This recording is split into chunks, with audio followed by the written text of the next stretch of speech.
All right. And we're missing Chris. He's going to be coming on here shortly. We lost him.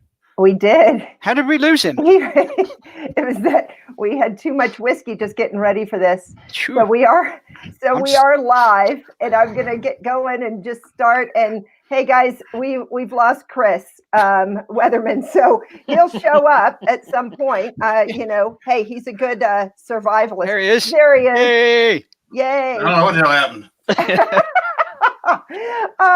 Hey, we are here. Thank you so much for joining us for this live with the National Self-Reliance Project. We have this is going to be a blast tonight. We are all sipping our whiskey, and we were talking if this is going to be a one whiskey or a two whiskey conversation. And based on everything going on right now, it just may be a three whiskey conversation. So for all of those watching, go ahead and get your whiskey and join us, and we should have some good fun. We'll be answering your questions as best as we are able, but once you get us going, it may be hard to get a word in edgewise, but we'll definitely be looking. Look at Chris, he's all ready. So as you all know, we have Chris Weatherman, the angry American, the angry American, and an author and influencer and survivalist and prepper since the 90s. And you guys all know Chris. And then we have Nick Meacher, who just launched his own website, Fortune Favors the Prepared, because everybody was asking him for his free advice, and he got sick of giving it out free. And then we have Morgan Stewart, who is the founder and the editor of Paratus Business News. And we're just going to talk. Not that there's a whole hell of a lot to talk about these days. It's 2020. It's kind of boring, but we are on the eve of our election. And I told Chris that I didn't want to get too terribly political. I think that's going to be tough. So so you guys tell me what's going on. Chris, let us know what's happening in your world, and we'll kind of just toss that around to all of you guys. Oh, it's quiet in my world because I don't go out much. I just went to Sam's Club for a last run. I'm going to get up in the morning to go vote, and then come home and pop popcorn and sit back and watch the shenanigans unfold. That's good. It's going to be good fun. What did you get at Sam's? Like, what kind of stuff did you get to prepare? Well, we go usually twice a year, generally, give or take. And so, like, meat and stuff like that, and some TP, paper towels, paper plates, the general stuff. And so like I said, I only do it once or twice a year. So I make a big run and get it out of the way so I don't have to deal with it. I hate going there. So yeah. There's a meter running as soon as you walk in the door. And the more time you spend there, the more you spend. So I'm like in and out, like. That's so true. I went to Costco yesterday, and as I was standing in line, I went ahead and I just to be careful, just in case, I got some toilet paper. And literally, I was standing in line, and I looked around, and every single basket around me had one case of toilet paper. So I guess we're ready for the next toilet paper, crisis. But so Nick, tell me a little bit about what's happening in your world. Yeah, nothing much really. I mean, everything's, I don't want to say normal, but it's normal stuff for me. I mean, I haven't done any extra runs. Just some staples, get some extra chicken. I've got plenty in the freezer. Nothing much else really. I know my daughter did call me and say that she was in Sam's, or not Sam's, another one, but the other day, and she noticed stuff was getting short and they had restrictions up on what you could buy and what have you. So told her don't go down to one, so she's learning. But other than that, Yeah, it's my gosh, it's so crazy. And Nick just did a Voices of Self-Reliance with me, and for some of his stuff, you can go to our blog and pull down some of his great information. Which, if you haven't done it yet, it's still not too late, even though tomorrow is going to be crazy, or maybe not. Maybe it's just going to be another election day. And in a second, I want you to tell go ahead and tell us what your buddy told you about. You're here in Denver. Yeah. So I got sent a picture earlier today, and downtown Denver, with showing some metal seats that are normally bolted to the concrete suddenly became unbolted, and a pile of bricks showing up in a couple of places. So, so if anybody wants any free bricks, just, got a pickup truck or a trailer, just drive downtown, and they're just sitting on the sidewalk. Somebody's just throwing them out. That is just so, yeah. Well, it's reusing material, repurposing. Yeah, it's all about sustainability. And then Morgan, tell us you just recently moved from New Orleans, got out of that craziness into North Carolina, and you're just learning how to homestead. But I guess you're feeling pretty safe up there, sort of. Well, actually, we're in kind of an interesting situation. I'll go back to real quick with Nick. Contractors who are really smart should be waiting in downtowns all over the country with empty trucks. Yeah. I mean, so actually, we're kind of in an interesting place. Yes, I am here in the mountains around a lot of friends that Chris knows, Jan Starrett and Tim Glantz and those guys. But my wife is back down in Louisiana because she's still working to restore power for folks in the who suffered the last hurricane that went through Louisiana. So we're having conversations about, when can you come home to North Carolina, where it's a lot safer than an urban area where she is, and how long? When can you leave? Like, when does the fire get lit? Is it tomorrow night? Is it a day or two after? So we're having interesting conversations like that, which are not fun, but important. In terms of sitting up here, you're right. I'm surrounded by homesteaders, and I'm also one of those that just every time I go to the store, I grab a little extra toilet paper, I grab a little extra soap, I grab this, that, or the other. So we're pretty well stocked here. Now it's just about getting the family together here where it should be a lot safer. Yeah. So with that said, let's just talk about, and I'm gonna shut up, and I want to hear from you guys. What is tomorrow? What is your crystal ball showing you for tomorrow? And then the days to follow. And I don't care, Chris, go ahead. Let's get a little bit political. Oh, I'll pull you back. Well, who wins and what happens, right? And what happens if Trump wins? What happens if Biden wins? What happens? Well, it's hard to tell. We don't know. There's going to be no decision tomorrow. We know that for a fact. It'll probably be right. I don't know if they'll ever come to a decision and end up having to go to the courts. But, the Marxists, if they don't get their way, they've already told us what they're going to do. So you can expect mass disruptions and protests and, the typical crap they've been up to. But they're also talking about trying to push it out into the suburbs to make people uncomfortable, to force them to join. This is typical insurrectionist crap they're doing. There's certain plays in the book, and they're making their plays right now. And so far, they're doing it without meeting resistance, and that's going to change when they meet some resistance. And that day's coming sooner than later. Right. So. Right. Yeah. I'm guessing if the polls are right, which I don't think they are, and Biden wins, I don't know. Is there a quiet period? I think there is. If Trump comes out winning tomorrow or the next day because he wins the battleground states and not the popular vote like he did 4 years ago, the candle's lit right away. Wouldn't you say? If Trump wins? Oh yeah. Yeah. Yeah. Oh yeah. Yeah. And I think from what I was reading, Democrats have the history of violence. Yeah. And what I was reading this morning, different places, if the media is smart, I don't think you can put those two words in the same sentence, but, they're not going to call it. I was reading something from some international news, and, they were given all the different scenarios, if this wins or this state, and the different rules in different states, trying to explain it to their readers. How our electoral process works, and pointing out the fact that in many places, they've got different rules for the mail-in ballots, and some of them are counted before, some of them are not counted until after. And so I think either way, it's going to be dragged out, and it's not going to be clear cut tomorrow evening or even Wednesday morning.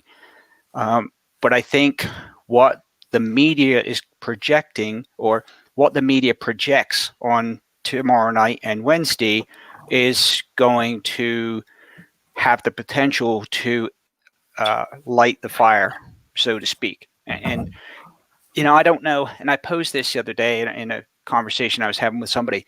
What is it social media that the media's picking up on and pointing all this stuff out?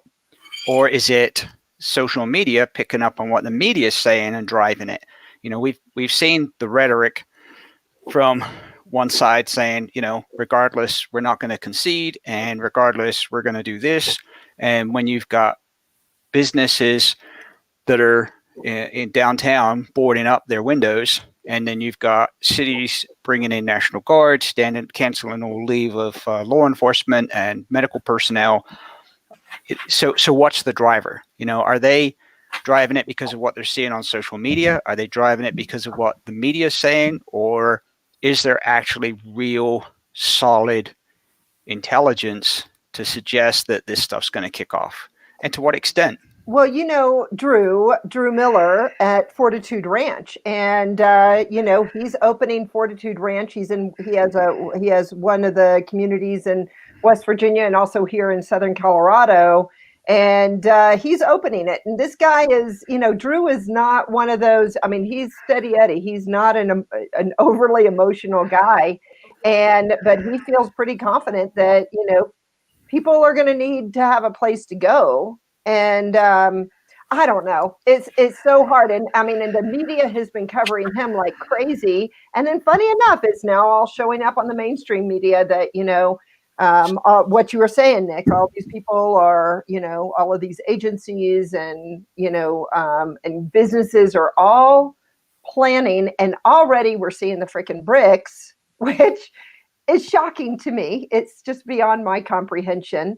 But, I don't know. I mean, what would you guys say? I mean, what to do? I mean, so let's say the worst happens.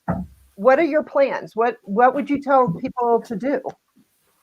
Well, the difference here is if Biden wins, it's going to be a slow burning fuse till things kick off. If Trump wins, it's going to be a quick burning short fuse till things kick off. So you won't really know until then. But the Marxists have already been doxing Trump supporters, campaign staffers, people who donated to the campaign. They're doxing them so they can show up at their houses. So it's going to depend on how far they want to push things, Oh, Jesus. So do you think, Chris, if Biden wins, who's going crazy? I mean, are they going to? Yeah. Do the Marxists settle down and then the right? I have a feeling that they will look at it as justification to their cause. That they'll say, "See, we were right the whole time." Blah blah. And there might be a little bit of violence, a little bit of looting and protesting, celebratory. The right is very reserved. They'll keep getting pushed until their back's finally against the wall, and they're going to wait. They'll wait and let the process play out. But if it looks like there's major irregularities, that's when they'll say enough's enough and we're going to do something about this. And that is what the Fed is, the government entity as a whole, not Trump per se, but probably him too, is afraid of. They are afraid when the right in this country says we've had enough to stand up. Because we're not going to go out and loot Walmarts and Targets and shit. We're not going to do that. It's going to be a lot worse for people in power and for the people perceived as their opposition. It will be a lot worse. So everybody's scared of that outcome. The fuck? Are you a fan of? Here's my question. So if Biden wins, after the bell goes, if Biden wins, right, and it's a slow burn, is it a legislative process that starts things? Do the red states who say they've had enough, do we start a secession movement? Sorry, I'm getting a little pissed. Wait, hold that. Morgan, Chris is having technical. My moderators that know I'm on a freaking live trying to start a damn call to me, and they know I'm doing this with you guys, and it's making me mad because I told them I was doing this. So the fuse is lit in Florida. Yeah, that's right. All right. Fuse is already out. So let me try and answer your original question there, Kiki. What do we do? So. I actually just before this, like right before this, shot a real quick video blog, and I've been bad at doing that stuff for my site, and I've got to get better at it. So I just did a real fast one. But my suggestion is, be the gray man. I did an article about this after a conversation Chris and I were having a couple of weeks ago on operation security and OPSEC, about what is out there, how much of a target are you, and how easy it is for somebody to find out a lot of information about you. And in my research, and I didn't realize some of it until I started researching for the article, and what was going to be 1,000 words ended up 6,000, and how easy it is to find out everything about you, every one of your family members, what they're registered to vote, what loans you have, where you live, who your neighbors are, in one search, one site I went to. I was able to find out all that information. So, do the best you can. Be aware of what's out there. If you're in an area where you've got a lot of like-minded people around you, then, show the flag. If you're in an area or traveling areas where there's the potential where you're going to meet, I'll just use the term adversaries. Maybe you don't want to advertise, and maybe you don't have stickers on your vehicle. And some people put stuff on their car, like, I guess the one I always pick on is the stick man. You got stick man on your car, right? You've now told everybody about your family, what your kids are. Sometimes you got the stickers where you go to school, might show the picture of the dog, whether it's a big dog or a little ankle biter. You've told people a lot of information about you. We know they've been taking pictures of people's vehicles, license plates. You can go in most states, you can go to DMV, pay a small fee, like $25, and you can get a copy of that vehicle registration. I had somebody videotaping my truck yesterday, Nick, as I was driving on the road. Yeah. So we know they've been doing it. We know they've been doing facial recognition of police officers, and the Marxists in these protests, they're taking pictures of police officers in riots, especially if they don't have their name tags on, and they're using that to scour the internet and find pictures, find their social media sites. It's very, very easy to do. It's scary how easy it is to do it.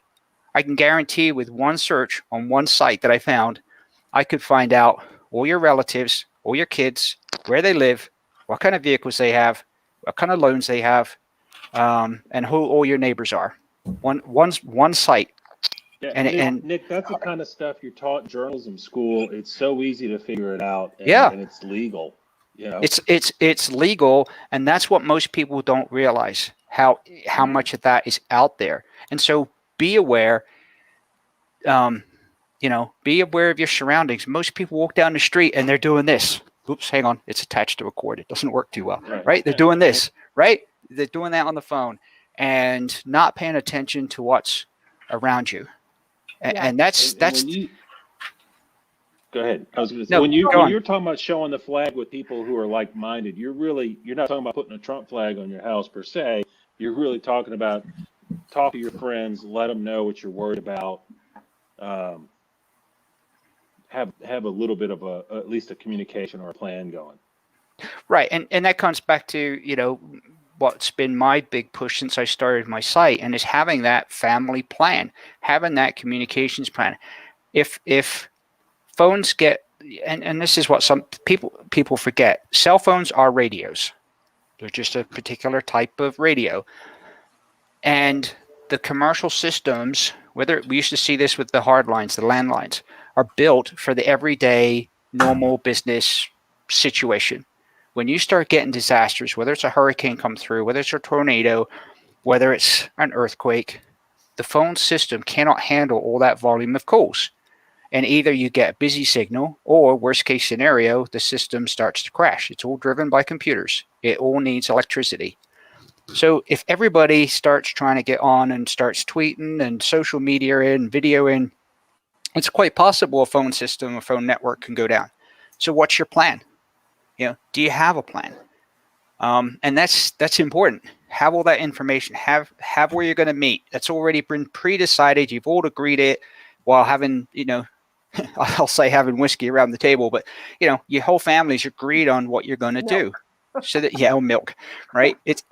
And you're not trying to do it last minute. And it's still not too late to do. It doesn't take long to do. Maybe half an hour, sit down and figure it all out, and everybody knows.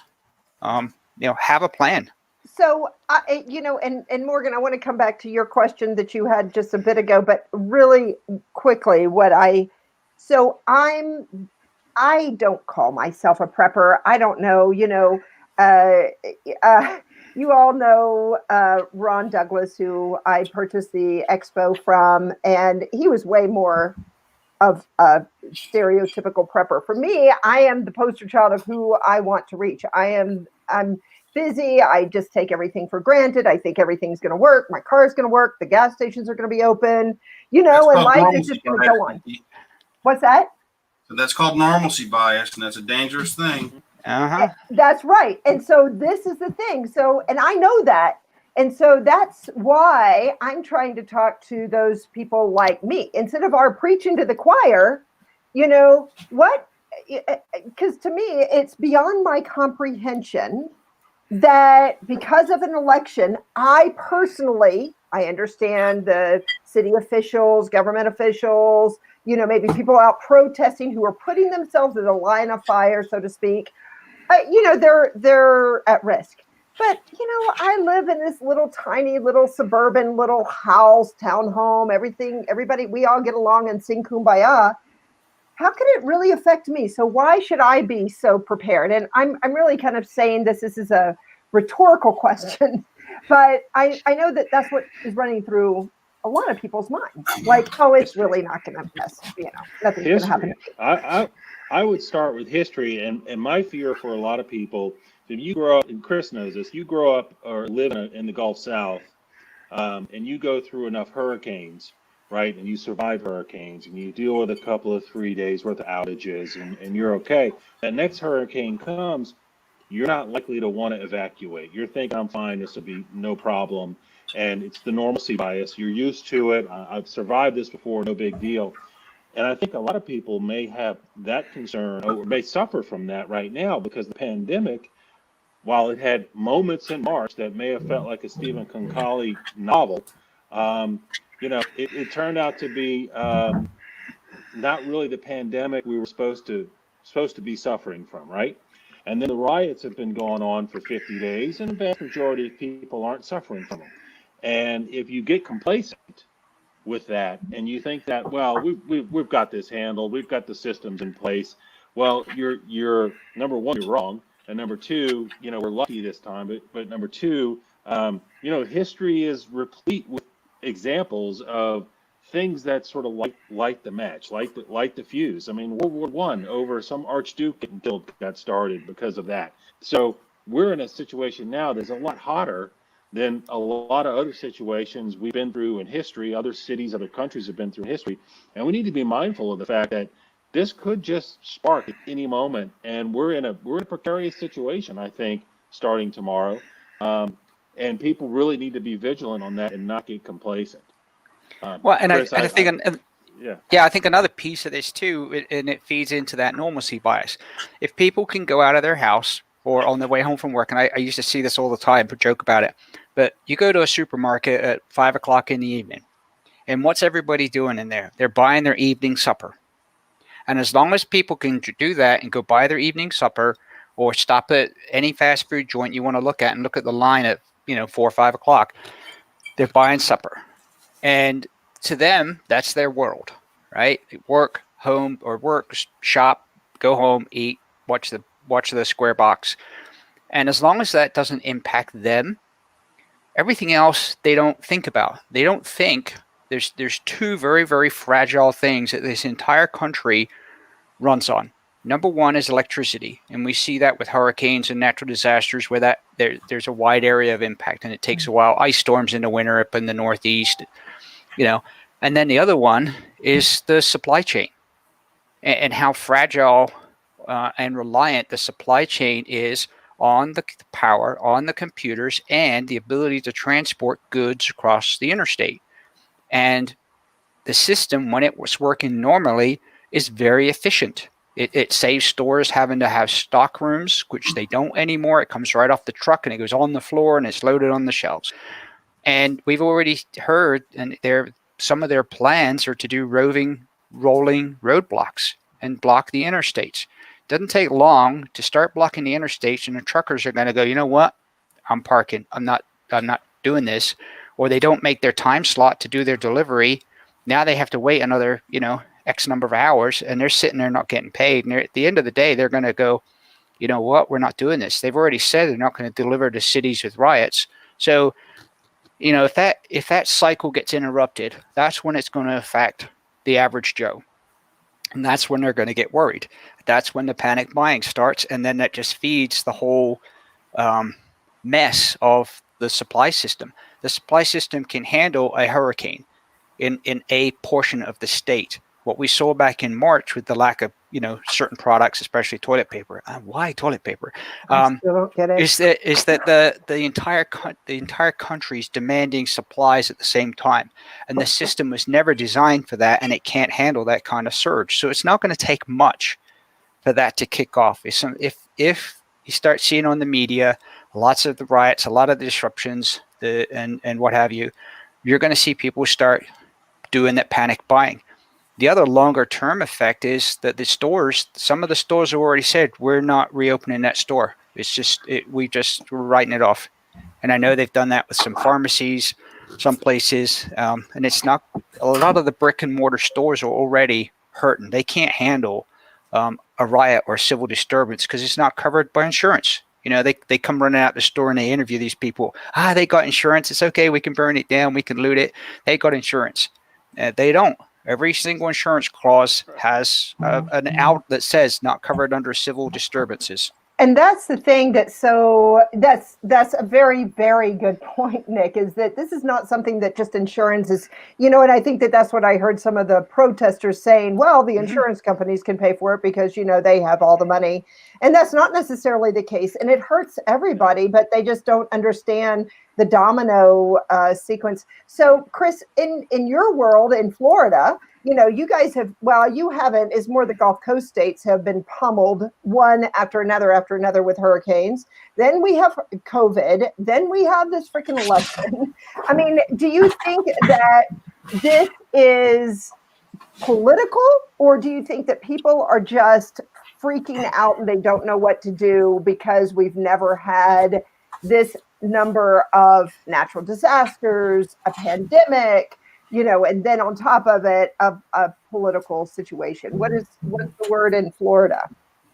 Well, aside from the hurricanes, everything else is man-made and it's artificially created. COVID was a pandemic. I knew 10 days before the lockdown was coming, it was coming. I started telling people, and I got chastised for being a fearmonger and told I was going to be held accountable, and they locked us down, and all that shit went away. The election and all the nonsense around it is planned, 100% planned.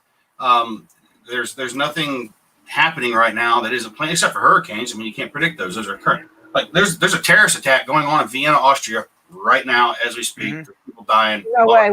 What's going on? 6 dead, as far as I know. It started at a church, I think. Yeah. And, so far there's 6 dead. So you don't never know when this stuff's going to happen. And speaking of history, if you went back to 1933 Germany and told a Jew living in Berlin that before the decade was out that he would lose his right to own property, conduct business, and all the other things that happened before the gas chamber thing ever started, he would have laughed in your face. They need us. If you went to Ukraine before the Maidan and told them what was about to happen to their country, they would have laughed at you. And you can go down the list. Venezuela, South American countries, pick one, any of them. With what's happening, look at Europe right now with the troubles they're having, which are immense, and they're keeping a lid on it. France is having a major backlash against the Muslims that were imported into the country now. They're sick of it. And here in America, we've been insulated from all this stuff. I mean, we've had, 250 years of relative calm. We've never faced conflict on our own shores. I know the Japanese invaded the Aleutian Islands, but I don't consider that CONUS. So they mortared Los Angeles. Yeah, they mortared Los Angeles, the beach, a couple times, and the Germans sunk a sub in one of the ports down there, or one of the inlets in Florida. So anyway, we're not used to that. And so we assume that we are totally insulated from that, and people are not prepared for it. The real problem is Americans on whole are not prepared to deal with the kind of disruptions to their daily patterns.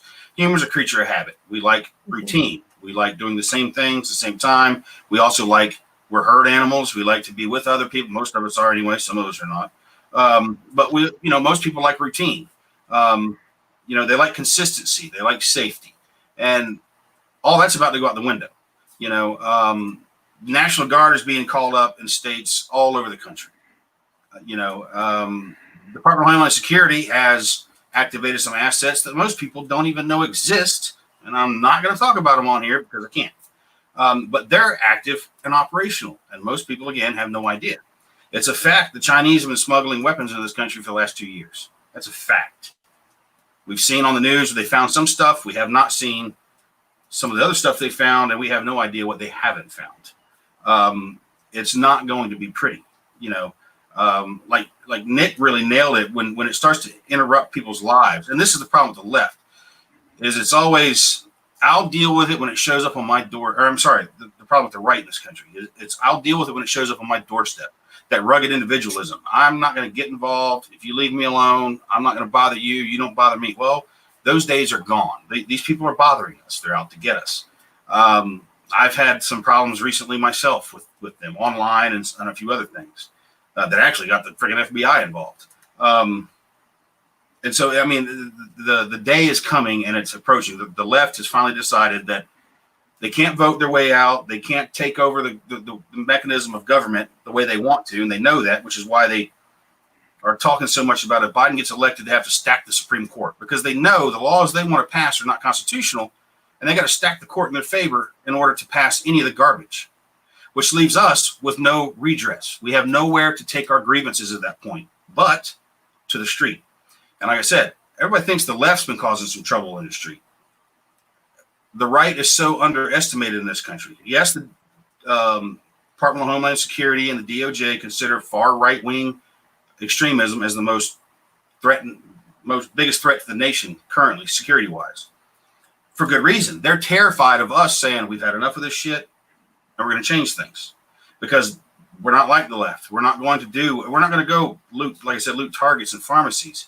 There'll be politicians people with skateboards. Huh? And we're not hitting people with skateboards. No, we're not going to hit people with skateboards. And we're not going to be standing in the street for a square up fair fight, because bullshit. That's not how you do these things. There's an active insurgency at play in our country, running in parallel with a regime destabilization operation being conducted by China. China is also backing the insurgents. They're supplying weapons, intelligence, all kinds of stuff. If those of you out there that receive my intel report, if you're a Patreon member, I've been telling you about their advancements in their intelligence gathering capabilities. Their building of a network and oh crap, I just forgot the word. In other words, being able to support the people and supply them. Logistics chain. A logistics chain. They're building one of those. They've been collecting money to buy medical kits, body armor, and weapons. They've been doing community outreach through food drives, clothing drives, free brake light repair things. The Marxists are doing all these things in various communities, and that's to undermine the authorities in the area, to say these people won't help you, but we will. That's typical insurgency stuff. I mean, it's right out of Mao's red book, even. Well, it's even out of our own playbook. We go We've to been other doing countries. color revolutions around the country, around the world for decades. I mean, this is It's the nothing same new. thing. Make the community your friend. Well, Mao said that the civilian population is the water in which the insurgent swims. Without them on your side, you cannot have an insurgency. And that's where they're at right now. Part of the population is, part of the population isn't. And it's why they've been pushing so hard for direct action against law enforcement. They have been pushing law enforcement to up their level of force, because what they really needed were bodies in the street, and they never got them, except for the ones they shot and a couple that one of our guys shot. But they needed the government to be seen as the one oppressing and killing people. And Trump never rose to the bait. Thank God the governors in those blue states are idiots, and they wouldn't let the police use force, thankfully, because it actually dulled the insurgency. It dented their efforts in a big way. It exposed them too. And, Chris, yeah. Morgan, what were you How going do to say you? here? Well, I was going to say, you know, being a fan of history, you know, back in the '60s, there was a communist support for what we know as the hippies and the protests and the, you know, the weather report, weathermen and all this stuff and the bombs they did. How do you compare, if you feel comfortable saying it, what's the difference between the '60s? Because it was pretty crazy and radical back then too. And, you know, we didn't have, you know, we haven't had government going out and shooting 7, 8 people on a college campus yet. But how do you compare the '60s to today in terms of that background support from the communist countries? Well, you know, in the '70s, I think it was a 3-year period. The Weathermen, they did about 2,000 bombings nationwide total. That's a lot of damn bombings. Yeah. They've taken a different tack. They know that won't work for them. They know going out and attacking civilians or setting bombs and things like that won't work. So they're trying to attack the pillars of institution that is America. You know, the symbols. It's the 4 C's. And they've had more time to do that too. Yeah, they're attacking the culture, the history, what makes up America. And, you know, if you look, even in universities and schools, they now decry all these things as, you know, imperialism and colonialism and all this garbage. And so they're trying a different tact. But should Trump win, then they're going to realize none of that worked. You know, and like Gerald Celente says so well, when people have nothing left to lose, they lose it. And that's where we're at. These people, these Marxist people, are so on the knife's edge right now. They're teetering. And they say we're the ones that are actually teetering. We're the ones ready to go crazy. I'm sitting here. I got a wall of rifles behind me, and I'm not loading magazines or doing nothing crazy. None of my guns have ever shot anybody. And they won't, hopefully, if things go my way. But if somebody shows up and forces my hand, I don't have a problem putting them to work either. Well, and I think the thing is, too, is that, you know, I know a lot of really lovely, I feel so fortunate to be able to have access to all of you, right? I like so many others. I work like crazy to just keep my head above water, put food on my table, roof over my head. And I don't have the time to go and really, you know, do the investigation that I really need. I do the best I can with the time that I have while leading a life that is, there's some quality of life. And so, you know, I think that that's the thing. I think that there's a lot of people who are just simply, they're not bad people. They're just simply being misled. And so, and I say it's the media. And there's it's really only a small faction of people. Don't you agree? I mean, where is this coming from? Why is everybody, because we all want the same thing at the end of the day, but we maybe have different means of getting there. But I really do believe that you know, it's misinformation campaign is really what we're suffering from. You know, well, in 2013, Obama removed the last hurdle to the federal government, intelligence agencies, Department of Defense, as well as news agencies propagandizing the American people. Until 2013, there were laws to prevent them from doing that. Obama removed the last one in 2013. Right. So a lot of this stuff is all deep. Fairness doctrine. There we go. I mean, look, back in the '90s, I worked in Washington D.C. I worked in politics. You know, my second job was bartending in order to make some money. I drank with Democrats. I drank with the DNC and guys who worked for Tip O'Neill and stuff. And back then, there was no way they would have accepted what is considered acceptable by the left wing today. But there's a part of me that says maybe actually they really wanted it, but they knew they couldn't get away with it. And well, there's a difference between blue blood Democrats and Marxists. There's a big damn difference. Right. That's why there's the walk away thing right now. Where, you know, right. What was it? Minnesota Mayors? Was it Minnesota Mayors Association came out and backed Trump because they said we didn't leave the Democratic Party. The Democratic Party left us because they've swung it so far to the left. It's Marxism at this point. It's not Democrats. I mean, you know, blue blood Democrats are good people. I got a lot in common with them. But these Marxists, I have nothing for them but a hole. And look, crazy, you know, it's been a slow insertion. Yeah. You know, that's what we've seen. For me is, you know, Kiki, you and I talked about this. I probably belong to 150, 200 Facebook groups that are all, prepper oriented, and the liberal Facebook prepper groups, and there's lots of them out there. I mean, they see things so diametrically opposed than the other side. You can the Kyle Rittenhouse thing in Kenosha. The video to most people looks like self-defense, and the blinders are so strong on those Facebook pages that part of me is just curious that can they actually see what's happening, or are they so invested in Marxism even when they say they're really not? It's hard to sort of swallow that and believe that they can even be reasonable. Well, I Or think, do they even and they say know? the same thing about right wing too. But do they know? I mean, that's the whole thing. It's, is education. I know there's some, my quotes. Don't ask me to quote the Bible. Don't ask me to quote pretty much anything. But it's all about, you dumb the people down. You become so noisy, and you have bright, shiny objects. We're a society of ADD. And so you're thinking, and really at the end of the day, we really do all want the same thing. We want peace, we want prosperity, we want to be around our friends and our community. But the way we're getting about that is so completely different. And and it saddens me to see, I lived in Germany right after the change. The East and West. And actually, my husband is a former East German. He led a beautiful life, and it really opened my eyes, and I learned. But their propaganda was quite overt. Our propaganda, has become very overt, but it wasn't that. And our propaganda is the media. And but one thing that they had that really concerns me in this country is education. Education is knowledge is power.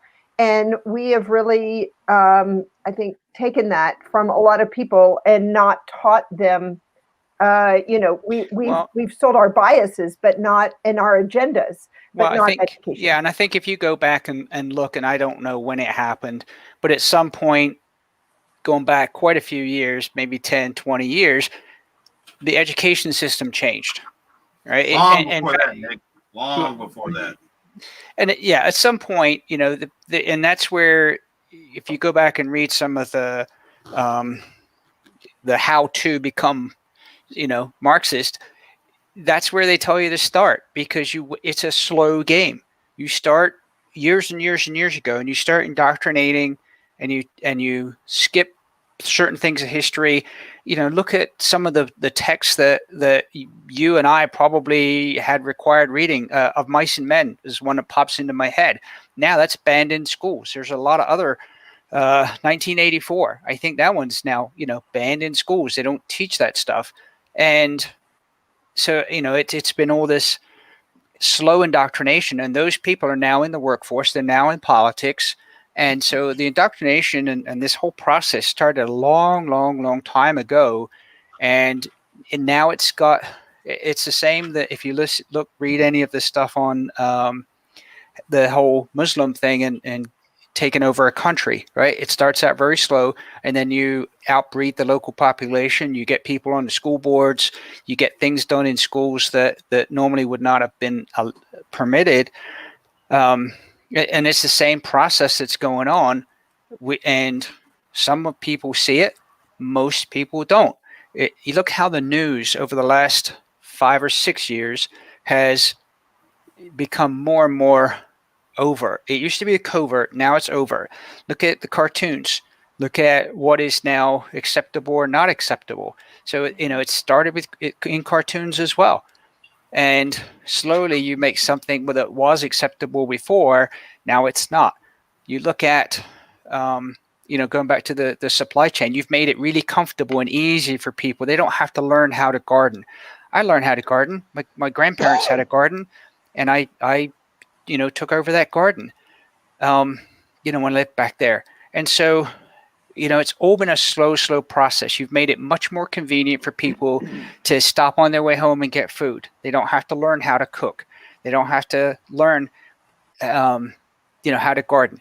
You make your homes such that it's actually very inconvenient and difficult to store stuff. You look at modern homes and the amount of storage space they have for groceries. My grandparents and my parents had a walk-in larder. We used to call it a larder, a room the size of a small bedroom with shelves and shelves. So it's been a very, very slow process, but now it's speeding up. And I believe that Trump saw it coming and actually upset their plan, because by now we would have been there.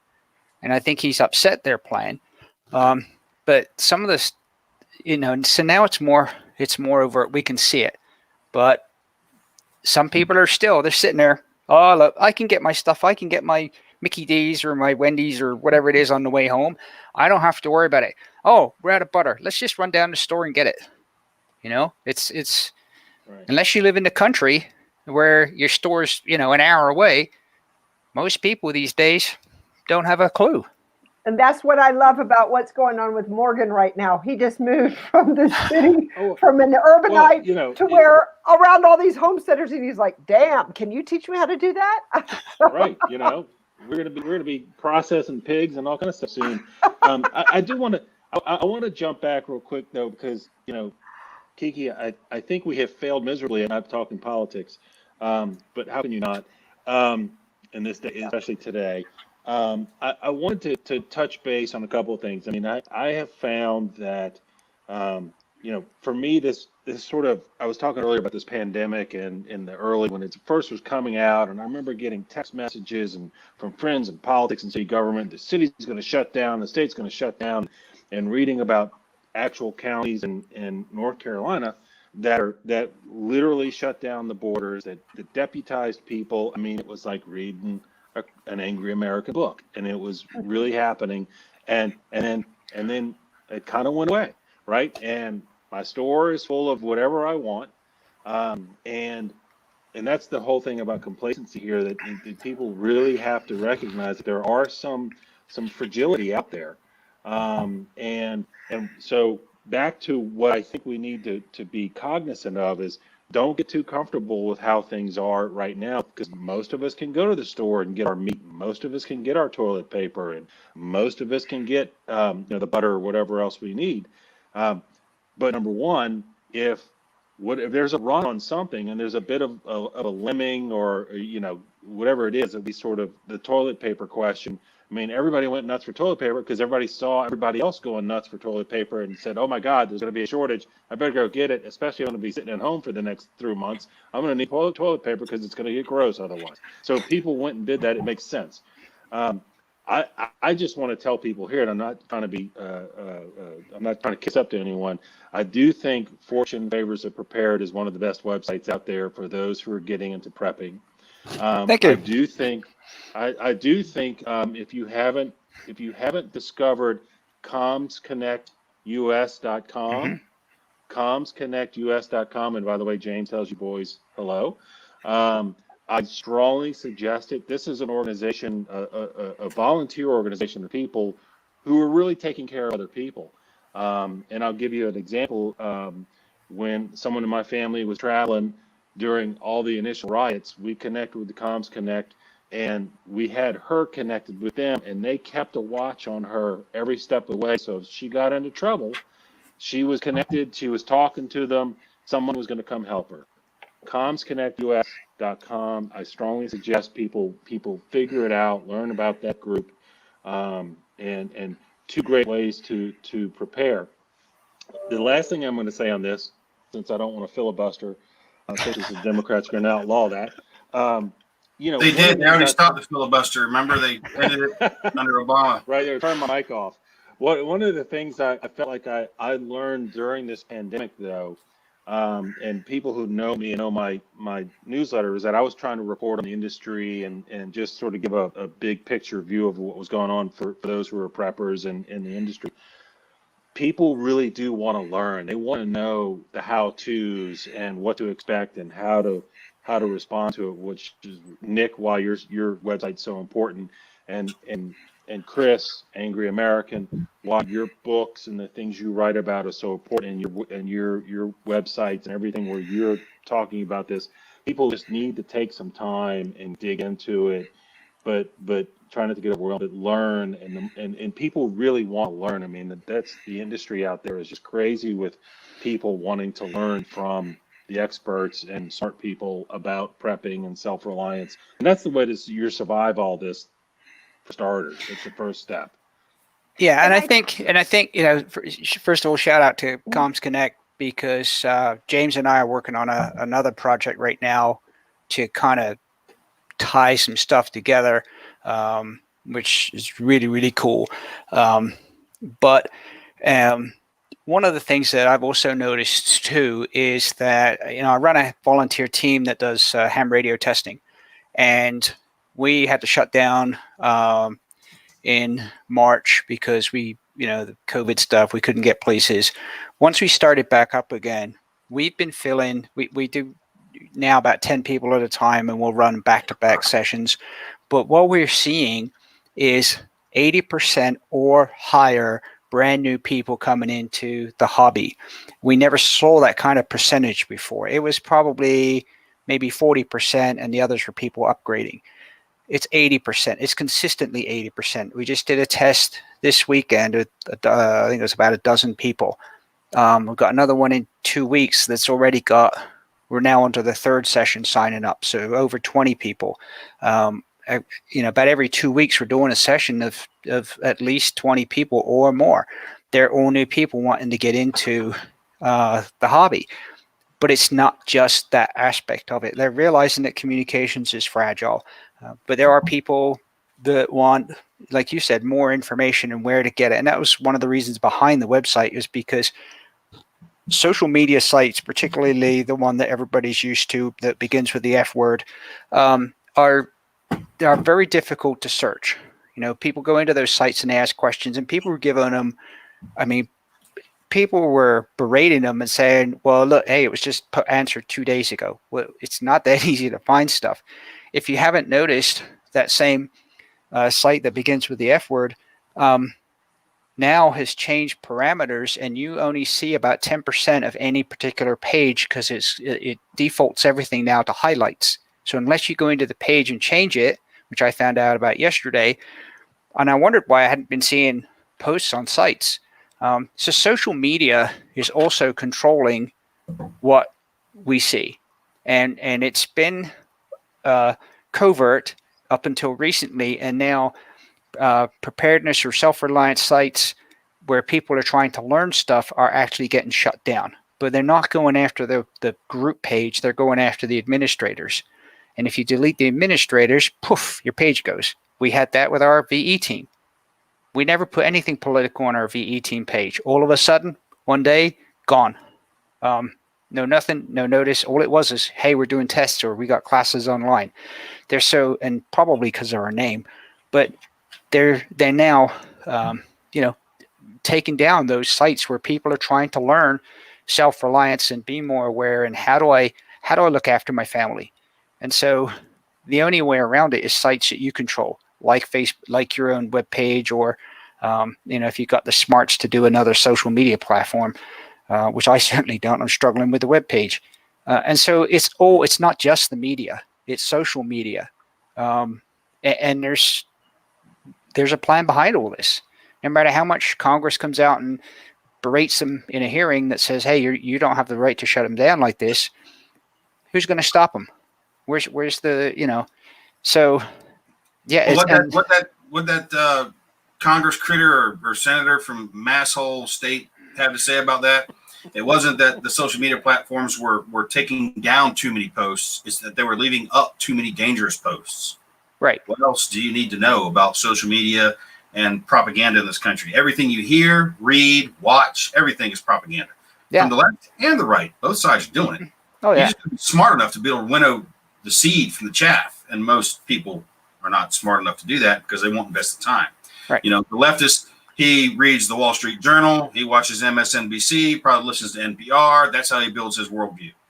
And right-wing guys, they're gonna, watch Fox News, maybe listen to Alex Jones, and God knows what they're gonna read because there's not a right-wing paper in the country anymore. So, you stay in an echo chamber. It's hard. Now, see, I troll leftist sites all day long. That's part of what I do. I read the stuff they're doing. I read their after-action reports. I read all of their manuals that they submit to their people as far as comms and direct action and security and everything else. These people are far more advanced than most of the people on the right are giving them credit for. They're far more advanced.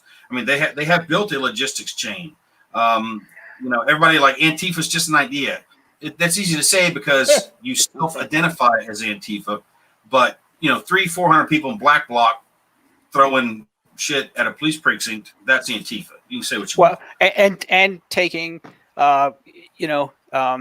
reactive, basically what we would call a QRF, quick response force. When they're hearing police are going a certain direction, they're listening to it, they're telling their people, and they've got people geared up to go and put caltrops or other obstacles in the way, disable the police cars, then attack them so they leave. They have no choice but to retreat, leaving the vehicles behind because they've been disabled. Now they strip the police cars and set them on fire, so they really don't know what's been taken. Now they got more gear. That's standard insurgency, right? You attack the supply chain or resources of your enemy, take their stuff to bolster your stuff, and that's what they've been doing. Their SIGINT stuff is on point. Their signal intelligence, their human is fairly well on point. They have a very deep network of individuals that have laid low, kept quiet, and can go places and show up, and not be noticed necessarily.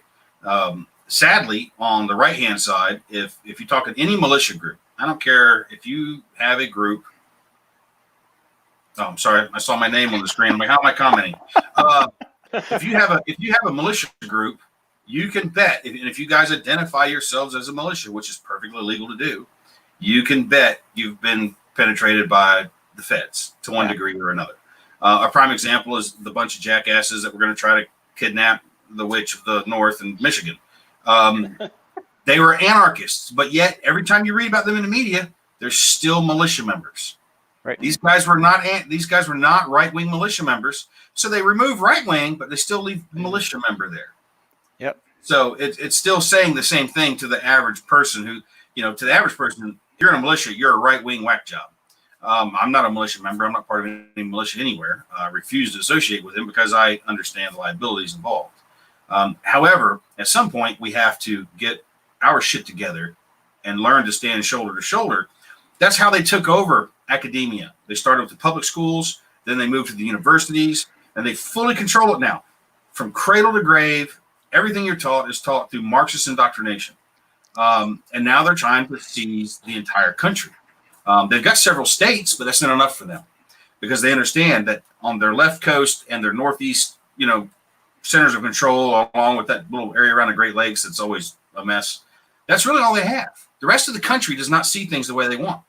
So in a democracy, which we're not, most people say our democracy, when the media says that, you need to spit on them because that's not what we are. We are a democratic republic. And all a democracy does is allow 51% to step on the rights of 49% of the people. That's not the way this is designed to work. You're going to see epic attacks against the Electoral College this round. You watch. The Democrats want it gone because they know they can't win as long as it exists. Because all those people in flyover country that no one cares about, that grow their food and produce the resources they use and and refine their gasoline and do all the other stuff they need to live, they don't give a shit about those people. They want this workers' utopia paradigm too. Never existed anywhere on the face of the earth. We can look at China and the millions dead, Russia and the millions dead, Cambodia and the millions dead. I mean, we can go down the list. It's never worked anywhere. But yet, when you talk to those morons, what they'll say is, well, they didn't do it right. Right. Let's get on paper. I don't know what right looks like, Well, and I Chris, think, have you let me read ask you. Kurt Schlichter, People's Republic? Have you read that? Kurt Schlichter in the People's Republic? I don't. He occasionally writes for the Washington Times, which I will say is I think a pretty good conservative newspaper. But okay. But his book is, he wrote this book, the first one in 16, and it talked about the balkanization of the U.S., right? Splitting up the flyover states from the coast.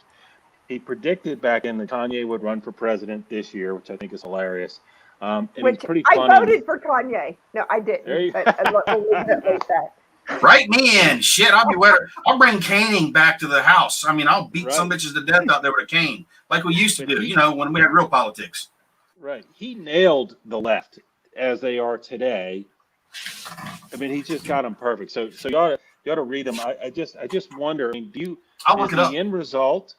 Yeah, People's Republic is the end result. I mean, are we looking at a balkanized U.S., a split? Do you think, or? Well, we are so far removed from what we are supposed to be. We are so far removed from what those very wise men back in 1776 laid out in very plain and simple language for a reason, because they knew that if they made the language complicated and it took a lawyer to explain it to them, then that was just a way that you could entrap people and take their rights from them. So they did it in very plain language. That's why the Constitution is written the way it is. But we are so far from that. The 10th Amendment has been violated. I mean, it might as well not even exist in this country. You know, you could go down the list of federal agencies and simply take a red pen and draw through them, because nowhere in our Constitution does it give them the right to do these things. Nowhere. I don't know about a balkanization. I do know that there is absolutely, call me a fearmonger, folks, there's a civil war coming. There's no way around at this point. We are in a dysfunctional marriage where we have irreconcilable differences, and there's only one thing left at that point, and that's divorce. Well, court looks a lot different when countries divorce themselves from one another as opposed to marriages, and they get really dirty, ugly, bloody, and violent. And that's where we're going. But we have the opportunity at the same time, for when this starts, if we're smart, to restore our republic to what it's supposed to be. Now, everybody's pro-Trump, rah-rah, go that side. I'm voting for him, you know, only because I'm not about to vote for Biden. But he's still not the end-all, be-all for us. We will have a window of opportunity when this goes kinetic, and it will. It might be 5 years from now. I don't think it'll last that long. I give it 6 months, honestly, before we're. I mean, I'll tell you, my contacts in the intelligence community tell me they expect a hot civil war in this nation by Thanksgiving. That's that's their timetable. By Thanksgiving, they're anticipating a hot civil war. How does that work for the rest of the world? Right? I mean, not to say that America is the be all end all, but hello. We're the police force of the world. Right. It's going to do a lot of things. It's going to put Israel in major jeopardy. Iran's going to make their play. China will make its play on Taiwan. You will probably see Japan step up and lead a coalition to try to defend them against that. We're going to be too occupied here. Our forces will be brought home. They'll either be brought home or they will come home of their own volition. Iran will absolutely make a play against Israel when this occurs. Hezbollah, the Palestinians will roll the dice, take the chances. China will definitely go after Taiwan. North Korea very well may try to make a play on South Korea. Those are the three big ones. Those are the big ones that will happen. And it will have us on the sideline. And what will happen is we will come out in a new world order after our little revolution where we are not the top dog anymore. It could potentially be China or Russia or both in an axis sort of a deal. But I also see both of those players supporting the revolution here. So China will support the leftists, the Marxists. Russia will probably support the right. Believe it or not, folks, they probably will. Because it's not in their interest to have us go the way of communism. They don't want that. They want us to stay who we are. And they don't want those problems that will generate here to be exported. So they will actually probably support the right. I know a lot of people are even shaking their head at me saying that, but I'm just telling you, it's what I predict will happen. Covertly, overtly, and in various ways. You know, China's already in the game. They're already doing their thing. So we can't deny that's going to happen. And then China and India are scrapping right now. You've got Azerbaijan and Armenia scrapping right now. You've got the thing in Syria. Turkey will make its play. It'll probably go against Cyprus and Greece, try to conquer both of those lands. Erdogan wants to restore the Ottoman Empire. I mean, there would be a lot of things happen. The world would be a chaotic. Every empire has fallen. And is this the We've time outlived for our- America? We've outlived our fresh by date. You know, Right. I mean, What is So it, what do we 300 years? do? What do we do, you guys? I mean, I'm working with a gentleman who is just a wonderful, soulful gentleman, and he is developing a community in Belize, and Belize has as good property rights as we have here in America, and it's only 2 hours direct flight from Houston, and he's talking to people all day long who are ready to rescind their U.S. citizenship. you don't need to do that to go to Belize. However, the problem with South American countries, and anybody thinking about going needs to remember this: they're called banana republics for a reason. They may be gringo friendly when you go to bed. Not They may when not be you when you wake up. Right. And I don't want to be a gringo stuck in South America when they become gringo unfriendly. Right. That's just a fact of life, folks. I've got friends that do business in Guatemala, massive business. He employs 5,000 people down there. The current administration of Guatemala is not favored by the U.S. administration. This guy has business dealings down there. So where's he at? He's kind of stuck now. He's got a massive industry happening down there in a tax-free development zone in Guatemala, and he does work for me. Where's that leave him? We're gonna kind of take the global chessboard and sort of give it a shake here in the next few months, and it'll be interesting to see where all the pieces are when the shaking stops, because it's not going to look like it does now. I'll tell you what. I talked to Nick when just after the whole COVID thing, and Nick was very busy, needless to say. And I won't say what his regular day job is. I'll let him say that. But it's a very big job, and he is not allowed to talk about it in his prepper community. So we will leave it at that. But with that said, the only time I was able to talk to Nick was past my bedtime or after I turned into a pumpkin because I had had too many glasses of wine. But I took one for the team and talked to him at like 10 o'clock at night. And I told him after about an hour of him bantering on, I said, I will never talk to you after 8 o'clock p.m. because my brain has to relax. And you have just scared the living daylights out of me, and I'm going to have nightmares all night long. That's But what this is for, an Ambien. Correct. So, and then you take Phenermine and Adderall in the morning to wake up. So.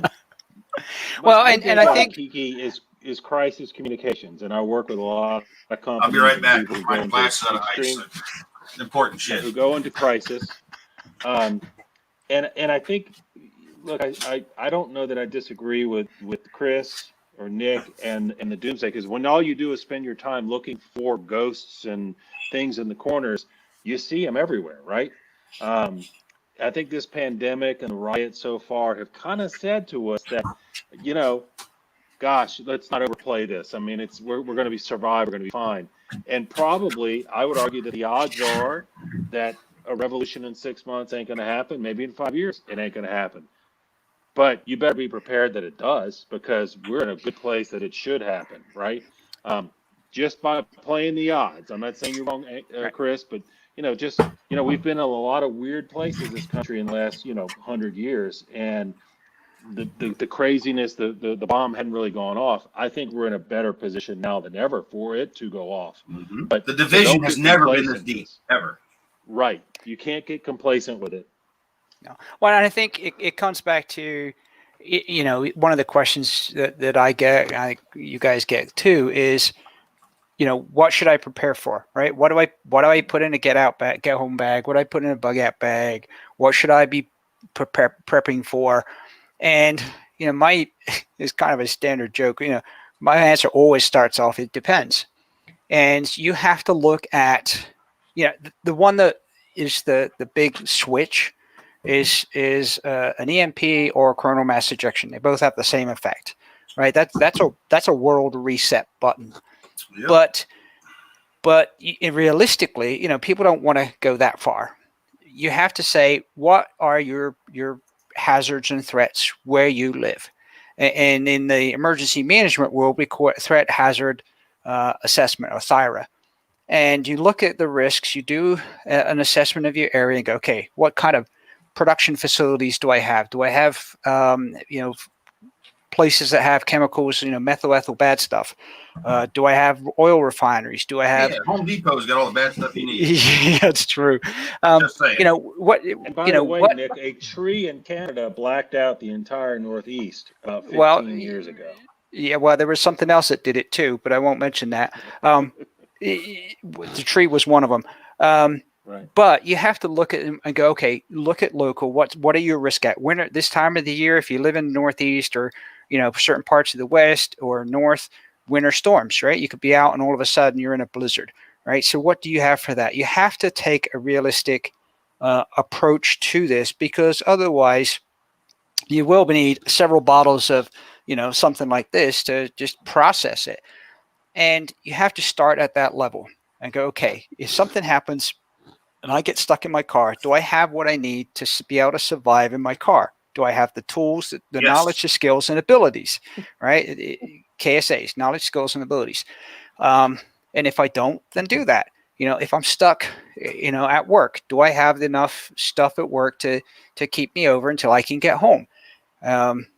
If your kids are at college, have you got a plan, right? If the phones go out, we're so reliant on these cell phones. Most people don't have a hardline phone anymore. You can take a storm back in 2000 and I want to say it was 6. Might be wrong on the date. There was a storm that came through DC, and a derecho storm, which is a specific type of storm, electrical storm, and it knocked out power. Very high-speed lateral winds, too. Same thing happened in Iowa. Right. We had one here not too long ago, too. Yep. However, it took out the power. A lot of places had generators. But, again, complacency, and one of the key facilities for all the telephone stuff that went through the DC region, including all the 800 number association, got hit, and they hadn't been maintaining the batteries. They hadn't been maintaining the generators. The new people that, in telecom, all they understood was voice over IP and that kind of stuff, weren't used to the old stuff, didn't know what the alarms were. Generators failed. That switch center went down. And it was like 2 or 3 days before they managed to bring stuff up again in some areas. People just couldn't even handle that basics, because the phones were out, the traffic lights were out, all the cameras and stuff around the DC region were out. They didn't, and so everybody blamed the phone company. Nobody looked at from an emergency management perspective, hey, as a communication center, as an emergency center, what could we have done better? What tools do we have? And then just a message to the reader. Sorry. He needed that. More whiskey for Chris. More whiskey for Chris. Griff needed that. Yeah, He did need that. yeah, he did. I just saw what he posted. Yeah. But nobody looked at what could I do that would have made me be able to handle that better.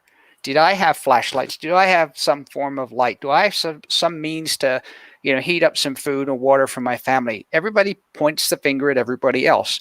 And they have to take a realistic look at this, do your own self-assessment, and say, where can I go?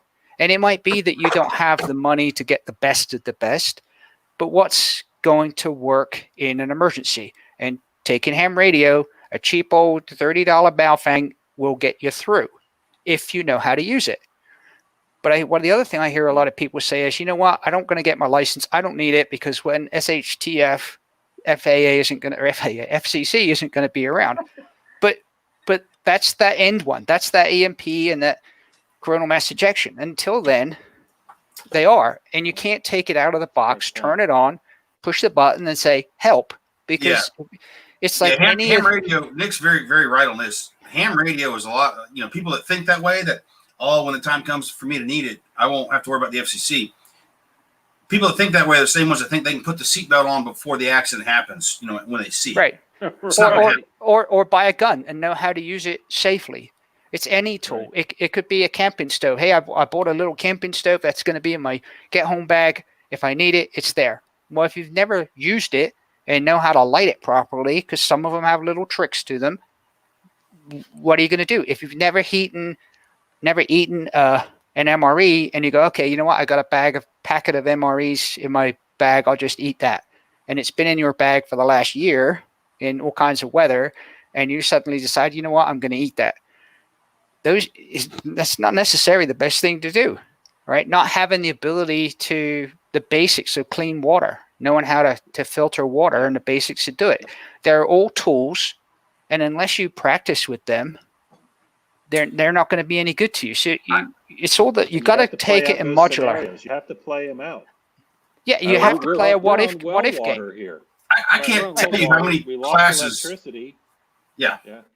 Yeah. No, go ahead, We Morgan. lost Go ahead. electricity. My wife was running the water, running a well. We're fine. Guess what? Electricity not pulling the water up from the well, and we're sitting there going, "Oh God, where are we getting our water from?" I mean, we have streams nearby. We're okay, but I mean, if you're living in a city, if you're living in a suburb, and you haven't really thought that through, because that water system can stop and will be stopped if there's no electricity. You're not getting water. Even if you're on municipal water and there's no electricity for long enough, you You're lose not water. getting it. The other night, our pump you stopped roll it working back here. up. Oh yeah. Hey, we do most have people a don't think comment. about that, Morgan. Yeah. But even So so, our well stopped working the other night. Last night before last, I don't remember, one of these nights recently. And I didn't feel like running to Lowe's to get the parts. I'm like, I'll do it tomorrow. But I had water. I went and got some 5-gallon jerry cans, brought them in the house. Here's water. You guys can flush toilets, whatever you need to do. We'll live till morning. I have 55-gallon drums full of water, 15-gallon drums full of water. I have a 375-gallon tank out here that I can fill from my well and pressurize my home without power. People don't understand that. Every 5 seconds, I think it is, during the day, a child dies from waterborne disease around the world. Not necessarily here in America, but it happens in the rest of the world. But guess what, folks? That's coming to a city near you soon. People have no idea how to dispose of their own waste. They have no idea how to clean the water they drink. They have no idea where to get the water from that they need to drink. Or have, and this is important, the containers to transport the water. And I had a friend who went to Africa. And he was in a village, and he spent his day with this 13-year-old girl. Part of her day was to walk 5 miles one way to a water source and fill up this huge earthen clay pot that she would carry on her head back to her village. She was about 100 yards from the village when the pot fell off her head and broke. So her family had no water that day. And, he tried to talk to the girl. She was just inconsolable, really. It was horrible. And the next morning, they found her hanging in a tree. She hung herself. We are spoiled rotten in this country. People have no idea what it's like to go without or to have to do things themselves. Because here, when everything happens, you call somebody. It's somebody else's problem. Let them deal with it. Like even Mel, she got mad at me because, I did sleep in the next day after the water went out. She didn't wake me up. Not my fault. And saying she was going to call a well company to come out and fix it. I'm like, I'll run to Lowe's. I'll get the part. I mean, literally, it was a trip to Lowe's, grab the part, come back, 2 minutes, water's back on.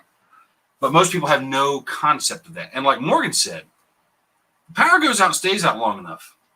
Not only is your fresh water going to stop coming, but all these lovely cul-de-sac communities that Americans love so much for whatever disturbed reason, I don't know. I can't imagine living in that. I mean, the only thing worse to me is an apartment complex. If you are downhill from your neighbors to the lift station where your waste gets pumped further by a big thing called a muffin monster, Google that. It's worth the video. Your house will fill up with shit, folks. It will overflow. It will come up in your toilets, your tub. It'll come up in your sinks. It will inundate your home, and you will be forced to leave it. So, everybody, it would be worth knowing, where's the nearest lift station to you? Are you uphill, downhill from 1,000 people? Are you at the top of the hill? If you're at the top of the hill, hell with it. You'll fill their houses up. But people have no idea what this is like. Yeah, and Ron Douglas is in the house. Holy shit. Hey, Ron. Yeah. Ron just said, keep extra parts in stock. So yeah, that's it. when the COVID lockdown started, when I knew about it 10 days ahead of time, and I started talking about it, I went out and spent about $9,000. I didn't buy food, really. I went buying batteries. I bought lumber, tar paper, plumbing equipment, all manners of stuff. We bought all kinds of things to be able to deal with things. So just the other day, a friend of mine, he bought a brand new excavator, and he used to be in the pool plumbing business. He's getting back into it. He's like, man, I want to bring my new excavator out and dig somewhere just to get the feel of it. I'm like, bring it out to the house. I got a hole for you. So he dug a 7-foot long trench, 8 feet deep on the back of my property where I'm building a double barrel shit house. Sorry for the expression, but it is. And I'm going to build that over the hole. And I'm going to shoot a video and show people how to do it. There's a way to do these things. There's a way not to do these things. Cool. Positioning is a big deal. A lot of stuff goes into it. But these are skills that are common to the average American, and up into the 20s easily, 20s, 30s a little bit. But then we started, there's a major movement made that government decided they needed to provide fresh water to everybody, and they needed to provide waste disposal to everybody because people were getting sick. They didn't know how to do these things anymore. And if you took the average American today and told them to defecate in a bucket and then to dispose of it properly, they would not know how to do it. And that sounds grotesque, but look, you're going to do these things every day, folks. You need to drink water. You're going to urinate. You need to eat food. You're going to defecate. These things will happen. And you better have a plan where it all goes to shit in a hurry. And everybody gets sick. The great toilet paper ration, right? Well, there's no amount of toilet paper that will take care of the situation when things start rolling downhill. No, there's really quickly, Nick, I don't want to cut you off. I just want to acknowledge. I mean, we are getting. I know, Chris, you're seeing the comments, and Morgan, you are too. There was a question for you, Morgan, some time ago about why do you think it's 6 months. Nick, you're getting, there's some questions here, just comments about ham radio. And so I just want to, I know exactly. This is going to be a 2 whiskey. I am too. I'm empty. I'm going to call my husband in a moment. Shit, I'm on my 3rd. What do you keep up? Come on. I know, man. Damn. I'm sorry. I'm a novice. I'm a novice at this. So you need to hang out, Nick. You need to hang out for I'll a address night. a couple of questions. To see you and have Kiki, you I'll here. address a couple of questions. Okay, hold on just a second. You guys, we're at an hour and 23 minutes. I'm ready to go all night. So I just want to acknowledge the time. I want to acknowledge all of the comments. So thank you guys. But we'll go until we don't, really have a whole lot of engagement anymore, or until Chris falls out of his chair, or Nick falls out of his chair, or Morgan. Oh, I guarantee you I can stay up longer than all 4 of you combined. Trust me. Right on. I pulled all-nighters before. So, I am a professional at this shit. Well, yeah, I can't do that. Right on. Okay, so let's just keep going. I'm gonna Morgan, I want you to address some of the questions, but Nick, do you want to finish saying what you were about to say, and then we'll go to Morgan? Yeah, I wanted to touch on the water subject, right? So one of the things that I see, and again, it's the lack of knowledge, lack of thinking things through, and I always play. Ignorant. Well, no, that's a polite term. It is the polite term, but I always Chris cut off. It's going to get better. Trust me. It's a what if game, right? You have to keep playing the what if game. And I've been playing this for many, many years. What if this, what if this? And I do it in my professional job. And that's what makes me good at that, because I really challenge the norms. So there is a product, and I'm going to do my best not to say the name, that everybody sees on there to, keep this in your emergency bag for water, right? The problem is that you've got to stick your face close to the water to use it. And how are you going to carry water? There's a novel thing. So not only do I have to stick my face about this close to what could be dirty water, I've got to get the device.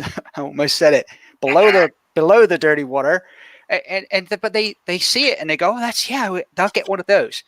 And it's like, no, until I lived in Alaska for a while. Yes, hey, look, there's all this water. There's lots of water in Southeast Alaska because it's an Arctic rainforest. Mm-hmm. But where's that water coming from? There's a fresh stream. It's just coming off the mountain. No, it's not, because all the animals have peed and pooped in it on its way down. And if you don't know how to clean that water properly, you're going to end up with Giardia or some other bug. Beaver fever. Yeah, and so even we take water for granted, but it is the lifeblood, and knowing how to properly make sure that you have safe water, because otherwise now it's going to end up coming out of both ends, and you're not going to have enough toilet paper or anything else to stop it, and then you become sick, and if there's lack of medical care, and that's what you see in these third world countries. So sanitation and clean water are probably the two very, very most basic skills that people need to relearn, because, like you said, if the power goes out, something happens in a city. Now, I don't know how long a water plant can stay online for if it's blockaded and people can't get in and out to work, or say it's not safe to come to work and we're not coming to work. Or get their routine chlorine deliveries or their filter media deliveries. I mean, I've built water treatment plants. I know how they work. I understand the process entirely. Right. There's a lot that goes into it. I did one in Melbourne, Florida. They pumped water out of a lake called Lake Washington. And the water, when it came in, the very first thing it did was go through what's called a sludge press. This thing was beautiful. You guys would love it. The water would come in, and it was pushed through 2 membrane mediums to get the sludge out. And what came out of this was what we call cake. Wouldn't eat this cake, but it looked like shit. Sorry for the expression, folks, but that's what it looked like. That's what it smelled like. That was the drinking water at the very initial stage of processing. And then it went on to filtering and chlorinization and ozonation and all the other stuff it did. Most people, especially in America, have no idea where the water. To us, it's simple. We turn a faucet and it comes on. Mm-hmm. Simple, easy peasy. I pay a few cents a gallon, no big deal. One of the greatest hoax ever pulled on the American people was the bottled water industry. When they convinced people that they need to buy water in a bottle, I mean, it comes from a municipal source 90% of the time anyway, so it's the same crap that comes out of your tap. You're just paying for it, more for it, way more for it. But American people have no concept of that. When I mentioned earlier, an important thing, containers. It's something people like, containers, yeah, duh. All right, how many of you folks watching right now can walk to your garage and pick up a clean container that you can carry potable water in over a distance to supply to your family? Now, a lot of you watching probably can. There's some of you that may not. That old paint bucket ain't going to cut it. Nope. You need potable water containers. And to think, where is the nearest source of water I can get to, and what do I need to render that water safe to drink? Because that's what it all comes down to. You can boil swamp water to cook in, but you got to drink some at some point. So let's see. Let's go ahead. Go ahead, Morgan. I would start by saying that tonight starts the beginning of hurricane season for a lot of people. So, and one is on the way. So what I would do is I would fill your bathtub with water, fill your water jugs with water. If you think it's happening and you're worried about it, and you should be, that's one of those things you do. You grow up doing in the South. You fill up whatever you can with water right now. So you're not sitting there going, oh, the electricity's out. I don't have water. What do I do? Get ahead of it. Yep. Never had to do that. And so let's see. Morgan, there's a question for you, why it won't happen in 6 months. But before, can we just finish the water discussion so we're not like too terribly schizophrenic? Let's see. I think that's already, done. But let's see. Ron was actually asking any ideas on how to set up a gravity water in cold area from a well setup. Bladder and attic, question mark. Holding tank, Ron, or a bladder in the attic. A holding tank that's vented will do it. You'd have to have a hand pump to get it there, but it'll do it. It'll keep it from freezing. Remember, all you gotta do is keep it at 33 degrees, man. That's all it takes. So, yeah, that'll work. Perfect. And then there was a question, I think that's been answered by some of the others. Can you pool water? Can you take the water out of your pool? And can pool water be used if you have a filtration system? Depends. Depends how much chlorine's in it. Depends. Not even the chlorine, Nick. The chlorine's fine. You can expose chlorinated water to sunlight. It'll off gas and go neutral in no time. The problem is, do you have algicides in it and fungicides and all that other stuff? If you have those things in it, you're in a different world now. If it's straight chlorine, drink it.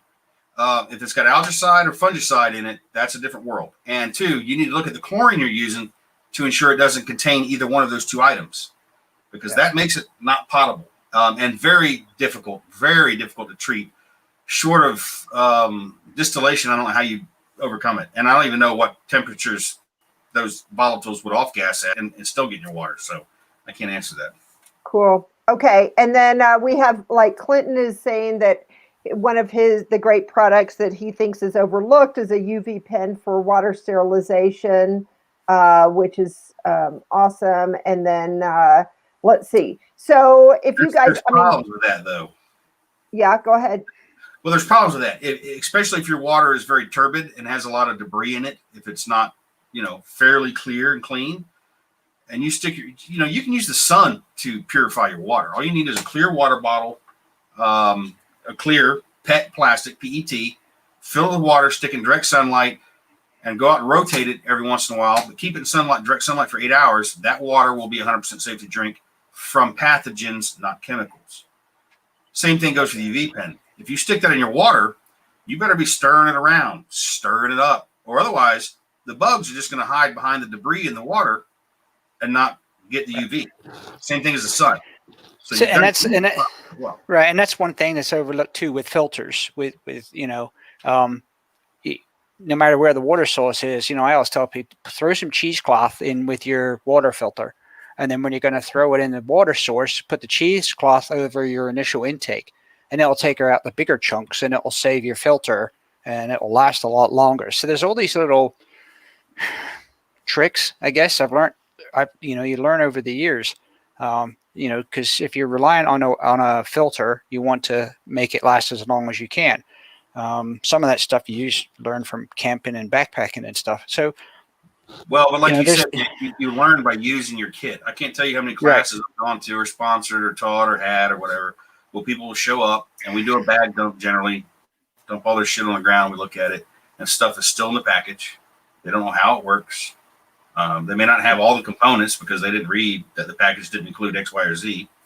And these people are coming to learn some more, but they brought a bag full of goodies that they fully intend will save their life someday, and they've never taken the time to even open it up and look at it and learn how it works. Well, so and I think get out there and use your shit. And I think part of it too is they haven't assessed what they've got that bag for. Mm-hmm. Right. So I did a video on my bag the other day. I pulled it apart. Now that's my get home bag. That has a very specific purpose, and it's to get me home. And so there's things in it designed for that purpose. Now, is it a bag for me to bug out somewhere? No, not really. It's not very comfortable for that purpose.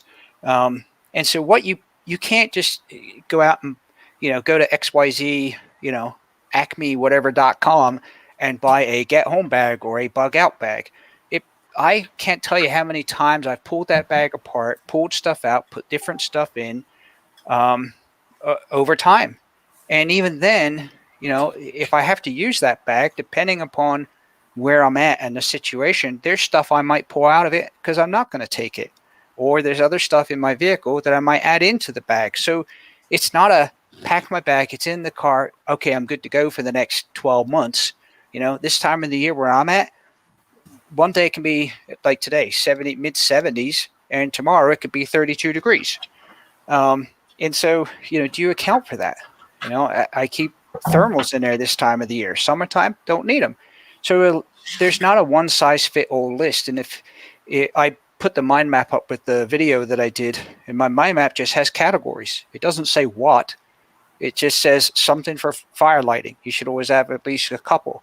Something for light, something for, different categories of stuff. And you have to personalize no matter what it is, what works for you in the environment you're in and the environments that you potentially could be in. It all comes down to doing a proper assessment of your situation. And it's what I learned in survival courses, my first one, like early 20s, that you have to assess your situation and yourself and your capabilities. When I used to teach wilderness first aid and survival in Alaska, it was the same thing. One of the first things you do is stop. No matter what's happened, you stop and you do an assessment of Where am I? How are we? What equipment do we have? What's the potential of us being found? And actually, so I got a story that goes along with that. There were some ladies that had taken a class that I had taught, and they regularly went out and hiked. There were 4 of them, and they would regularly go hike some of the trails around Southeast Alaska where we lived. One time they went out, and one of them slipped on the trail, busted her ankle. I think it was her ankle. Therefore, she couldn't move.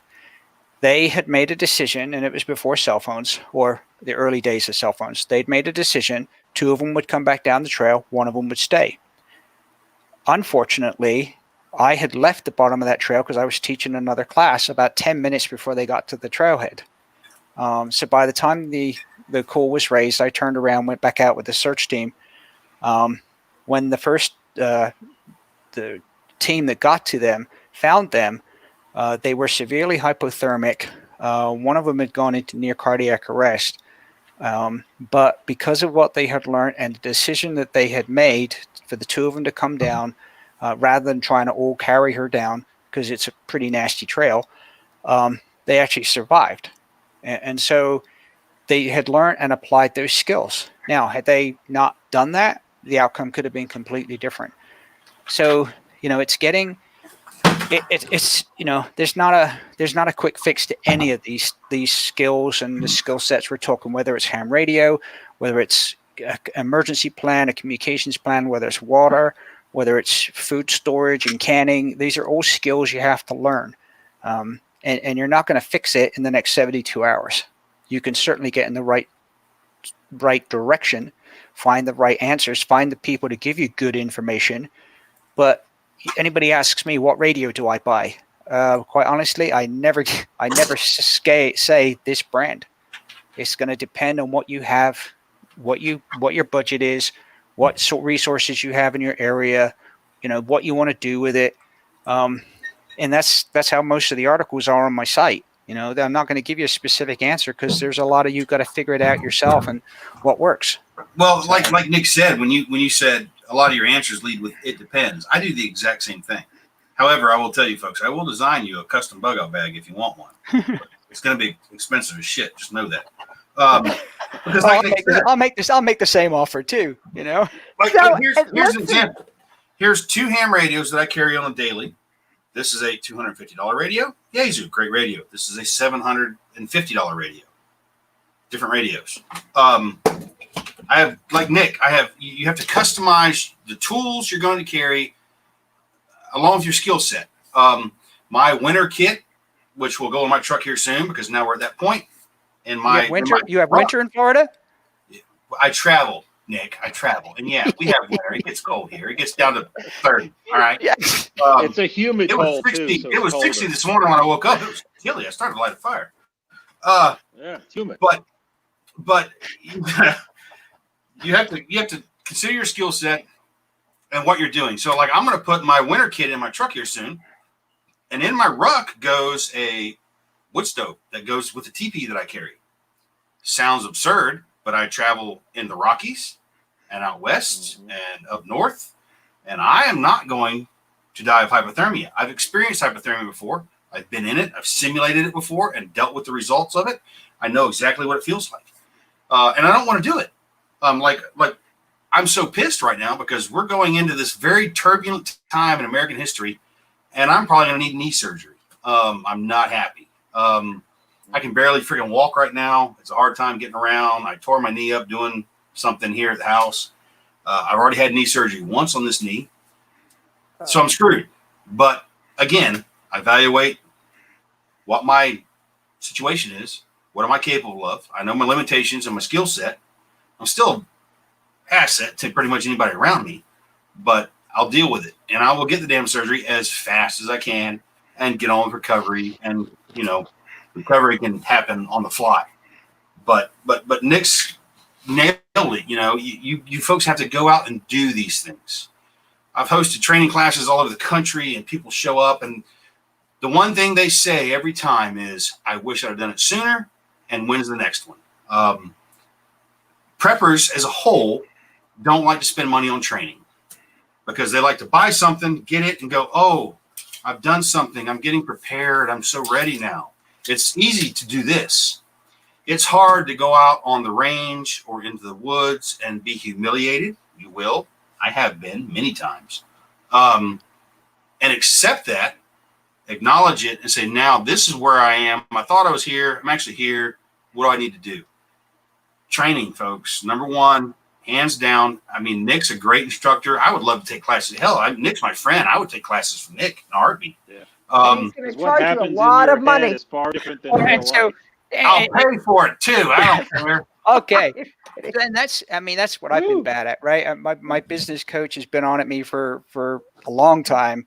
In the I have given away so much stuff. Stop undervaluing yourself. Yeah, well, This is a never for-profit mind. enterprise. This is not a charity, my friend. This is capitalism at work. I know. Embrace I know. So I'm getting better at that.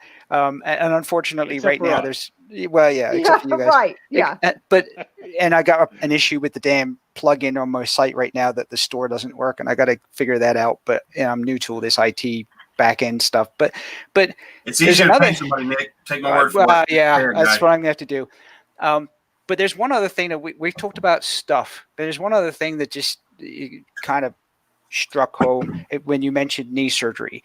So I had bilateral knee surgery a couple of years ago now, and through that process, I came to the realization that, you know what, I've put on weight over the years, and I need to get better. And so I got a coach, a trainer. I've been hitting the gym, I know you have. and I'm actually down over 60 pounds. I used to have chronic back pain. I don't anymore. I used to have chronic knee pain. Don't anymore. And so that's another thing that needs to be put out there, is that if you suddenly realize that you're in the category of a couch potato and that all your training has been done on, using the games on the TV or whatever, Or YouTube. Yeah, it's you're in your head. It's time to get out and to move somehow. And I don't care if that's walking around the block each night, taking the dog for a walk, whatever that is, where you need to start somewhere. And it's the same with all of these things, right? You need to start somewhere. Start tonight learning ham radio. Go to thehamstudy.org and start taking the practice tests and learn. Yep. Go and find where there's classes going on from somebody, but read the reviews about the people that are doing it. Do they have knowledge of what they're, good knowledge about what it is that you're gonna pay for from them, and start to learn. One of the struggles that I've had is I got my website and I put the paid side of it, and there's a lot of stuff on the paid side. Most of the stuff on comms is open to anybody, but nobody wants to pay. Nobody wants to pay to learn. And because I can go to YouTube and learn that. So, Nick. So it's because people want to ping you on social media platforms or DM and say, hey, how do I do this or how do I do that? You've got to start somewhere and realize that there are people that do know what they're talking about. You guys, and learn this stuff. I'll give a prime example of that, Nick. My good friend Alan Kay. A lot of people here watching know who Alan is. He won the first season of Alone. He's my brother. Like, hands down, he's the closest friend I have on the entire fucking planet. I love this guy. He dropped off social media and everything 2 years ago. And talking with him, I asked him kind of why. Number one is Alan's not very sociable. He's not very technologically savvy. And number one, though, the number one thing is, as he said to me, he goes, I have spent my life developing these skills and accumulating this knowledge at immense cost and sacrifice to myself. And every asshole out there on Facebook and YouTube and anywhere else simply wants me to give my knowledge to them for free. Mm-hmm. So I developed a little phrase, and it's everybody wants to do cool guy shit until it's time to do cool guy shit. Nobody wants to pony up the money. So Griff, one of the guys here in the chat, he said right here, I learned a ton in that class. Small things that made a huge difference. I hosted a private class, invitation only, at my house with a phenomenal instructor. This guy was off the chain. I mean, most of your NRA certified instructors would shit themselves and run from my range doing the things he did. Yeah. And I was terrified at times, thinking, well, there goes my homeowner's insurance, but nobody got hurt. And we had people on my range that day. I have a 100-yard range in my backyard, 180 degrees. We can do all kinds of crazy shit. But the people that were on my range that day, they learned some shit. And they learned where their limitations were. A lot of them learned they weren't as good as they thought they were in real world stuff. Now I'm talking, this guy did some things that I wouldn't do in front of students. I would never stand in front of a student with a live weapon and let them draw that son of a bitch and start shooting past me. But this guy's been doing it for over, he's been doing it for decades, and you will never improve yourself if you continuously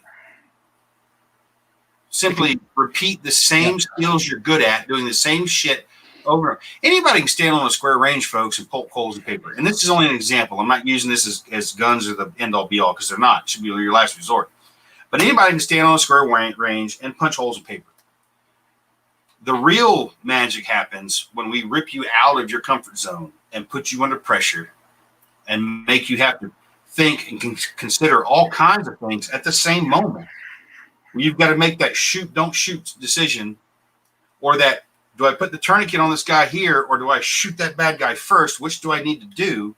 Those are the kind of things that real world training will do for you.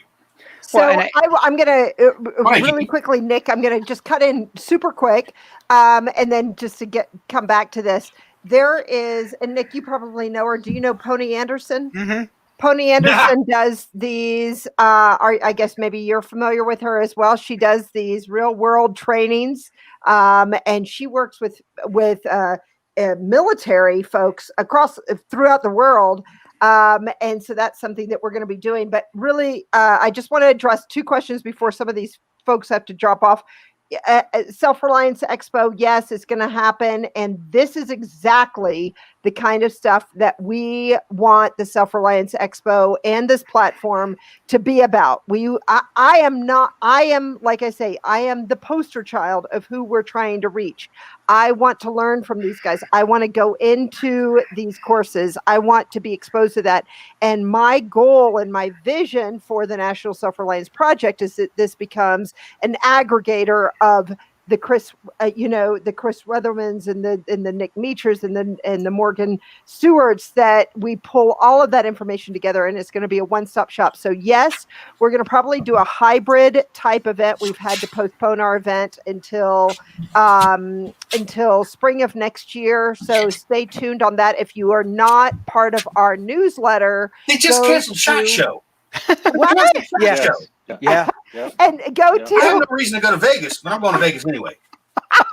Go to selfrelianceexpo.com and drop your name in the comments. Now, Morgan, really quickly, and Nick, I'm going to come back to you. Morgan, you have had several questions, and Nick has made some, has alluded to it. You've got to know what's going on around you. You've got to be prepared whenever. Somebody asked, why did you say way back when in this conversation 6 months? And what would you say to that? So I'm gonna go back to an earlier question that I saw in the chat that we never got to, and someone asked, where have all the prepper expos gone? And the answer to that is 2 to 3-fold. Number one, Donald Trump got elected.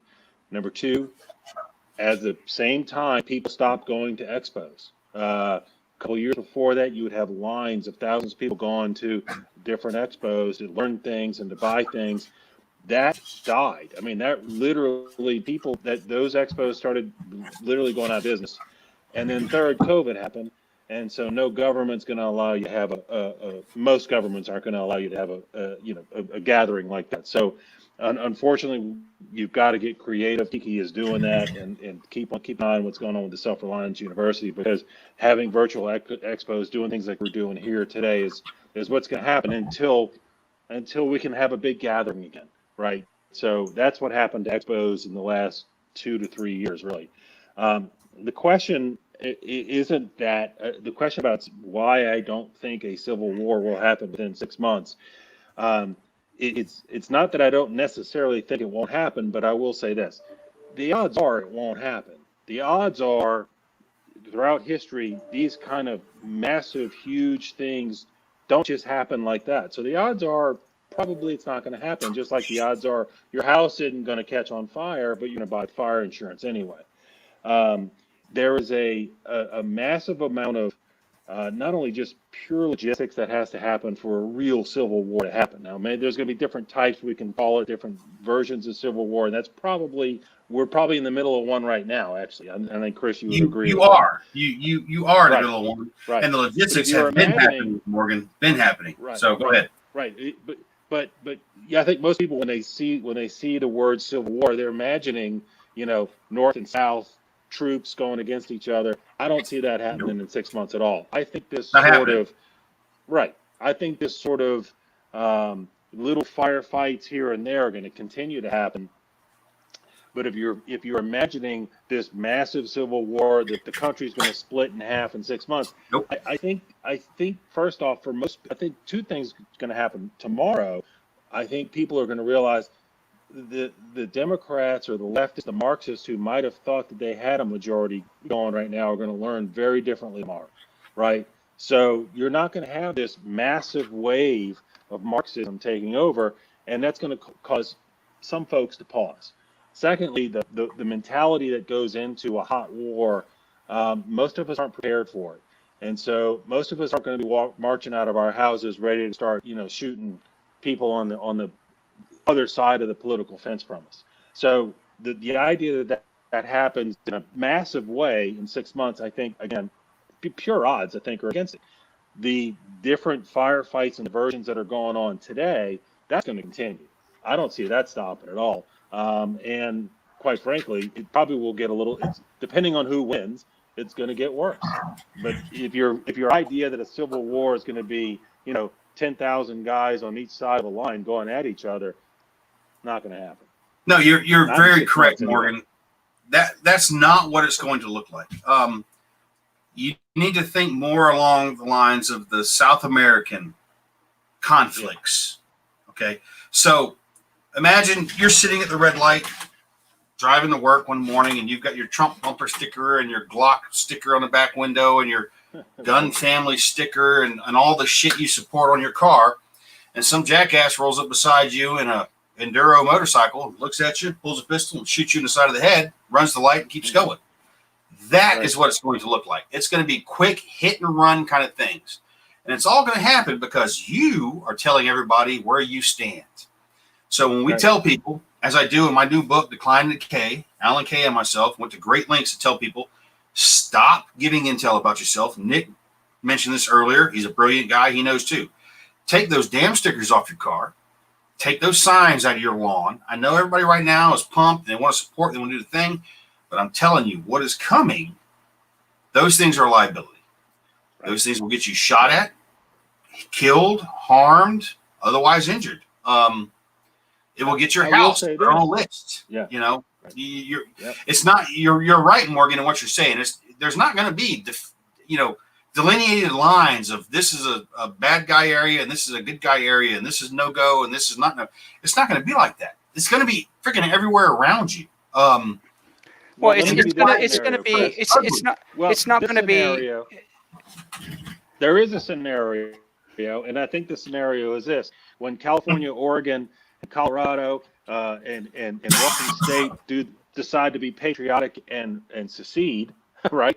And then maybe someone else tries to secede because they're being patriotic, and then that's where your lines are going to get drawn.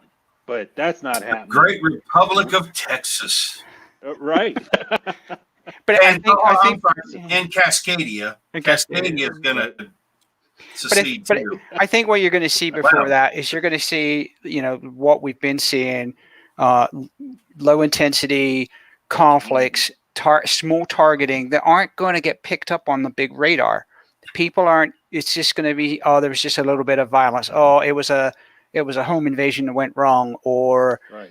It was just an assault, a lot of little things, and they're not going to get picked up on the radar. So you're not going to see it going on. It was an attempted carjacking that went wrong. You're not going to see the fact that unless somebody captures it on camera, that they had certain stickers on their car that made them stand out as a potential target. That was something I put in the video blog that I did. I haven't posted it up yet. Be the gray man, right? This is at this time of the year, you need to blend in as much as you can, or at least not stand out and put a big beacon on your head and go, hey, look, hey, because and Nick is onto something there. Like my truck, the only sticker on my truck is my logo, my bearded head with a cigar, which doesn't mean much. But even my truck, like I said, I saw yesterday somebody videotaping my truck as I drove. Now my truck is a bit different, and people like it. They take pictures beside it and shit.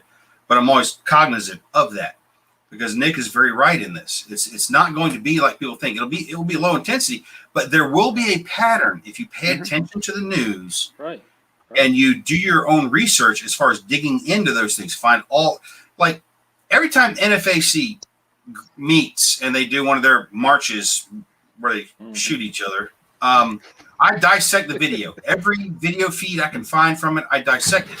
And I have watched a steady, those guys increasing their skill sets. It was, oh, dear God. I'm sorry for what's about to happen. No, but, I had to come back because you were making more drinks. So I know your rule. Yeah. Anyway, people showed up. But they've been increasing their skill set. Like the last video I saw, Grandmaster Whiz Bang or whatever the hell he calls himself was carrying a Motorola frequency hopping radio. Yeah. They He ain't didn't cheap. come up with that on his own. Somebody told him. And I think too, you guys, I even see the war. The war is different today. It's the media reporting very differently. It's much more subtle. It's not people going to the front lines with a gun and shooting each other. And I think that this is something that we need to be super hyper aware of. So we can take, again, it's not about fear. It's about readiness and preparedness. One of the reasons Churchill was so good at knowing what was coming is because he read the back pages of the newspaper to figure out what was happening in Europe and the little thing that was not making the front pages. So you've got to look at those back pages. And I do want to comment on something that someone I was watching the comments and they're saying, isn't it cool that Chris is talking to a guy named Morgan and to think about your books? Chris, by the way, my wife's name is Melanie. Well, my wife is Melody, so different, but close. Yeah, well, Morgan and Mel. Melanie, though, right? Morgan and Mel. And I think.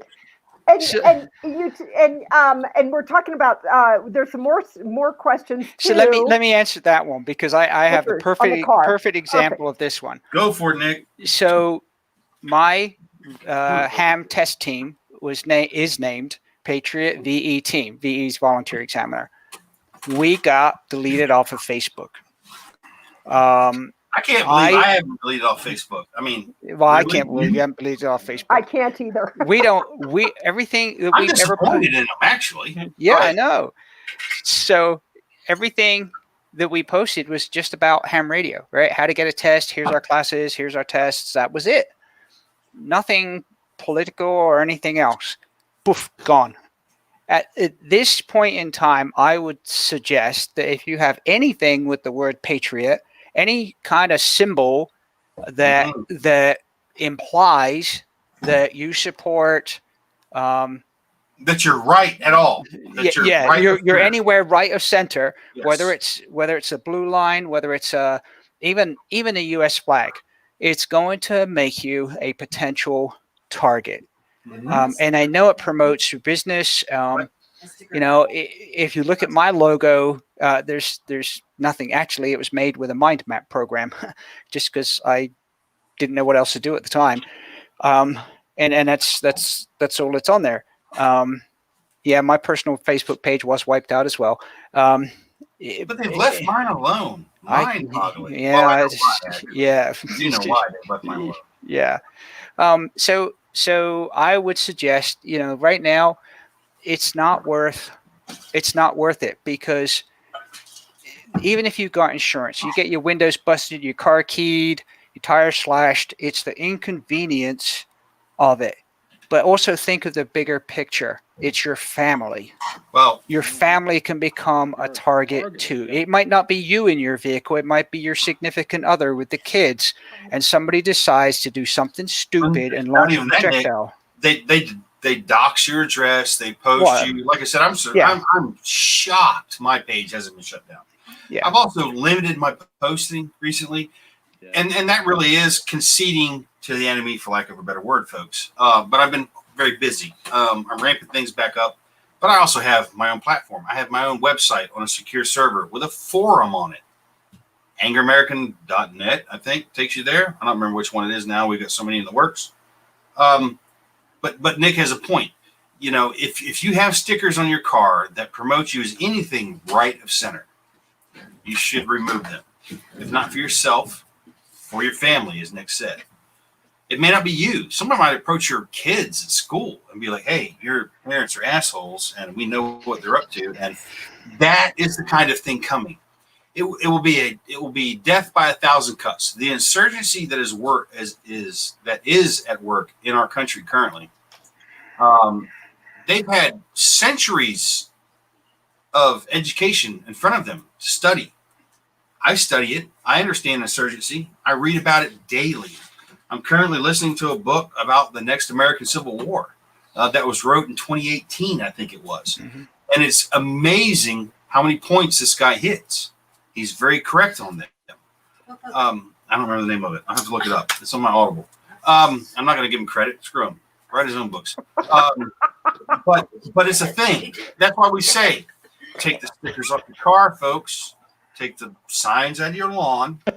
And like Nick said, and Morgan too, be the gray man. Be the gray man. Be the one that can blend into any situation, but that knows that is smart enough, has situational awareness. And I recommend that everybody right now listening to this, get the book, Left of Bang, read it. Yeah, that's good. Read it again, then read it a third time and take notes and commit that shit to memory. It will show you how to establish a baseline of what is normal in your community, how to find the anomalies, and how not to become a target. This is critical stuff in the time we're coming up to. America is about to change, and those here on the panel may disagree with me. This is my personal belief from my conversations with the intelligence community, DOD, congressmen, senators, and some jackasses on the left that I talked to in a, how do I call this? Civil. No, alter ego I use. They knew who I was. They would never be in. I know what they're planning. I know what is coming. And it won't be delineated lines. It's not going to be, like I said earlier, this is a safe area. This is a no-go area.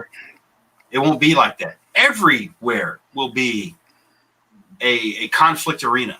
Literally everywhere, folks. Well, it's just like, in some conflicts, you do surgical strikes, right? Whether it's with a sniper rifle or whether it's with a precision munition, you take out key things, key people, key decision makers, infrastructure, people, communications. Yep. We already know, and we've already mentioned, China is helping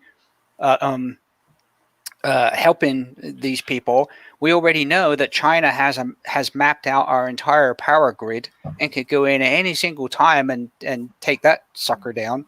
Nick, what was it? 2 weeks ago? Was that when the massive cyber attack was happening on U.S. infrastructure? It was 2 weeks ago, wasn't it? Yeah, about 2 weeks maybe ago. 3. It was just recent. Big old DDoS attack coming out of Iran, North Korea, and other places. Yeah, it was Microsoft. That's a mad thing there. But we read Countdown to Zero Day. We've got it on them too. But you're right. It's one push of the button. Yeah. So if you look at the way, and I'm not a big into understanding the whole IT architecture, but if you look at the way that businesses have gone, because it used to be they have their own servers and they maintain their own security, et cetera. But a lot of them decided that it's cheaper, more economical, et cetera, to parcel it out to some of the bigger companies, to house their servers on their stuff, and have data centers around the world, and they go, you know what, it's cheaper for us to pay you than our own people because you've got all these data centers. All those data centers are connected. There's several, let me phrase it this way. There's a handful of places where all that stuff interconnects. He means fusion centers by the NSA, folks. No, well, not those, but that's the other aspect. But I meant how all those data centers interconnect and the pathways where all your data goes, right? And there are several data centers and where key information flows through fiber. You take out those key places, and all that stuff is gone. You remember in California a few weeks ago back, somebody set fire to a single power pole. Mm-hmm. You see that, Nick? Okay.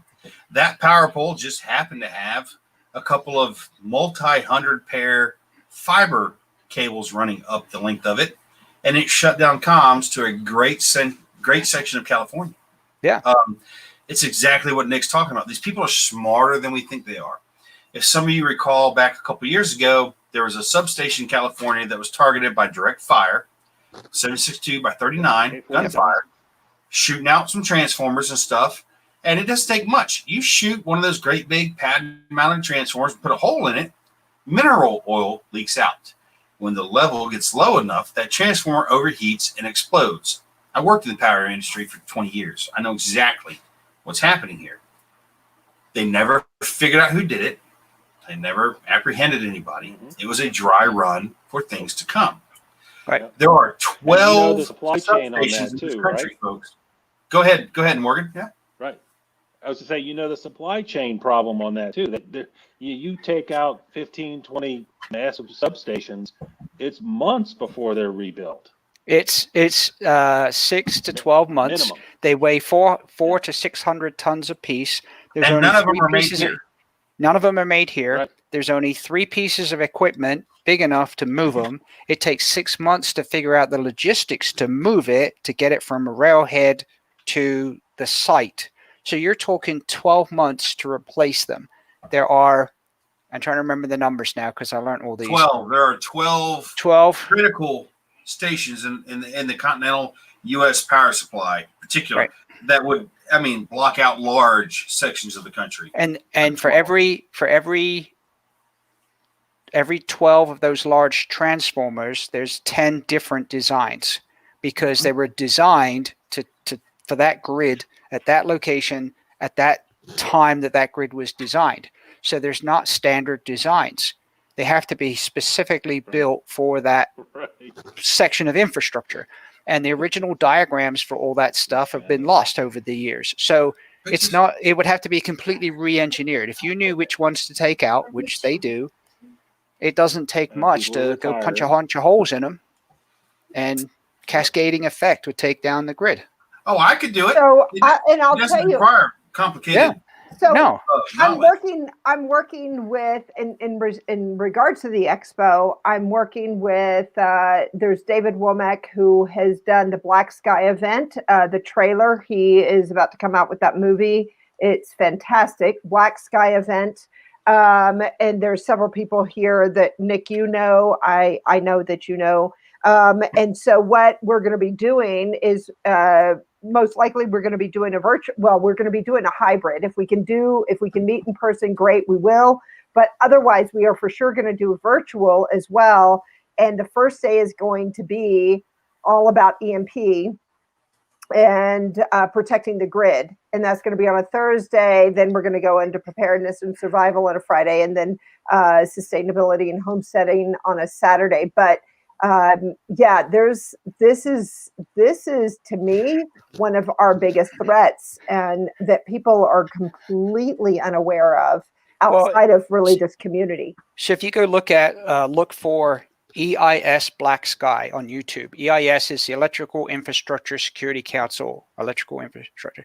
So each year they've been doing a worldwide exercise that you can participate online with. It's called EarthX. But they have a video called EIS Black Sky, and you got to put the EIS in. You can find it on YouTube, or you can go to their website and just watch the first 13 minutes of that. and it takes you through how we've gone from being self-reliant to reliant, and the integration and that's the word, reliance on power. Well, there's a lot to that, Nick. Though it's not just that. There's the whole, we're saving our energy reserves for when the rest of the world runs out. We will have our own. That's a component. That's a piece of that. You can't overlook that. It's Right. it's actual working thought in our government that we're going to reserve our energy stores for when the rest of the world is running low. We will have our own. So that's a piece of it. Don't forget that. When you watch that thing, guys, I recommend watching it, but keep that thought in your mind. We could be energy independent if we wanted to be, but we choose not to be. Now ask yourself why. Right. Watch that video and consider that thought and keep it in your head. And Morgan, your Sooner or wife later, works, Middle East runs out. and your wife, Melanie, Yeah. works at the power company, correct? Is I that worked there right? For Or 13 years. yeah. Yeah. So I'm sure you've seen all I mean, of the look, if craziness. people are losing their minds because a Category 2 hurricane went through their city last week and they've been out of power for 5 days. People are losing their minds over that. It's insane. Yeah, it's Yeah. crazy. Hey guys, I've worked for power companies in the past. I've worked for numerous power companies, both in power generation and in distribution. I've climbed poles and hung transformers. I worked on GE Frame 7 turbines. That was my specialty for years. I've built power plants all over the country. Our power system is so fragile and so penetrated by the Iranians, the North Koreans, the Russians, the Belarusians. I could go down the list. It's highly compromised. Everybody uses the same exact shit with the same exact protocols, and they're penetrated. The only way to prevent that is to build an isolated network, not connected to the internet, which you simply apparently can't do these days, although we did it in jails and prisons all the time. That's the only way to protect one. But the power companies, Duke Energy, PG&E, Edison, Con Edison, all those guys, they all do the exact same shit. Their protocols are the exact same. And if you don't think the North Koreans, the Chinese, the Iranians, the Russians, all the other actors have penetrated our power distribution production system, you're fooling yourself. It's not like, oh yeah, here's a good question. So go ahead, Kiki. I cut you off, and I'm sorry. No, please. We're coming on.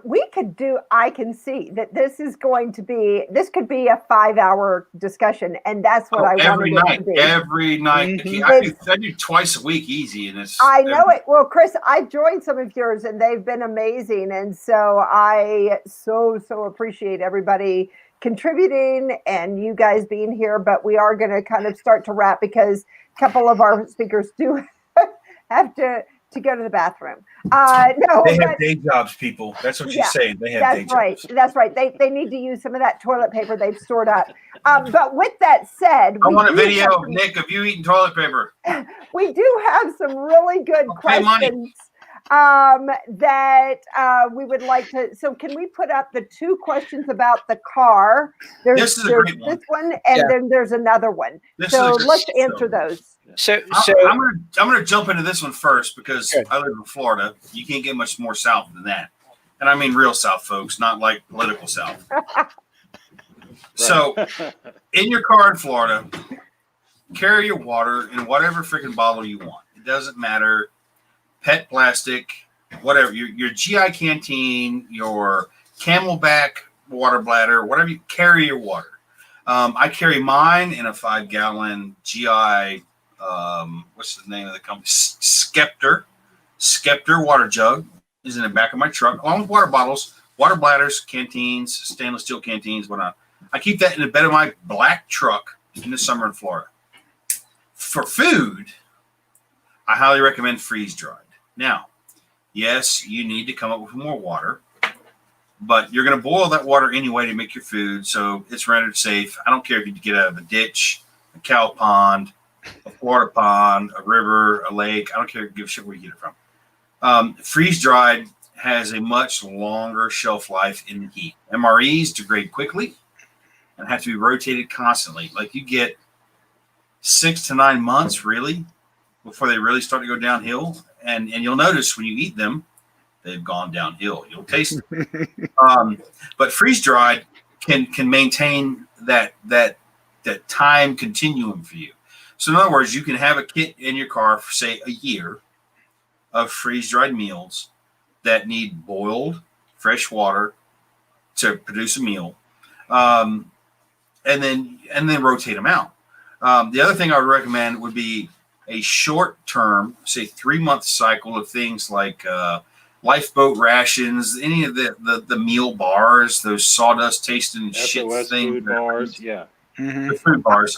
Those are great. You can keep those in there for say, 90 days, even a year, really. You'll eat them. They're going to taste like crap. You're going to wish you had something worse to wipe on your tongue afterwards. Trust me. I've done this stuff.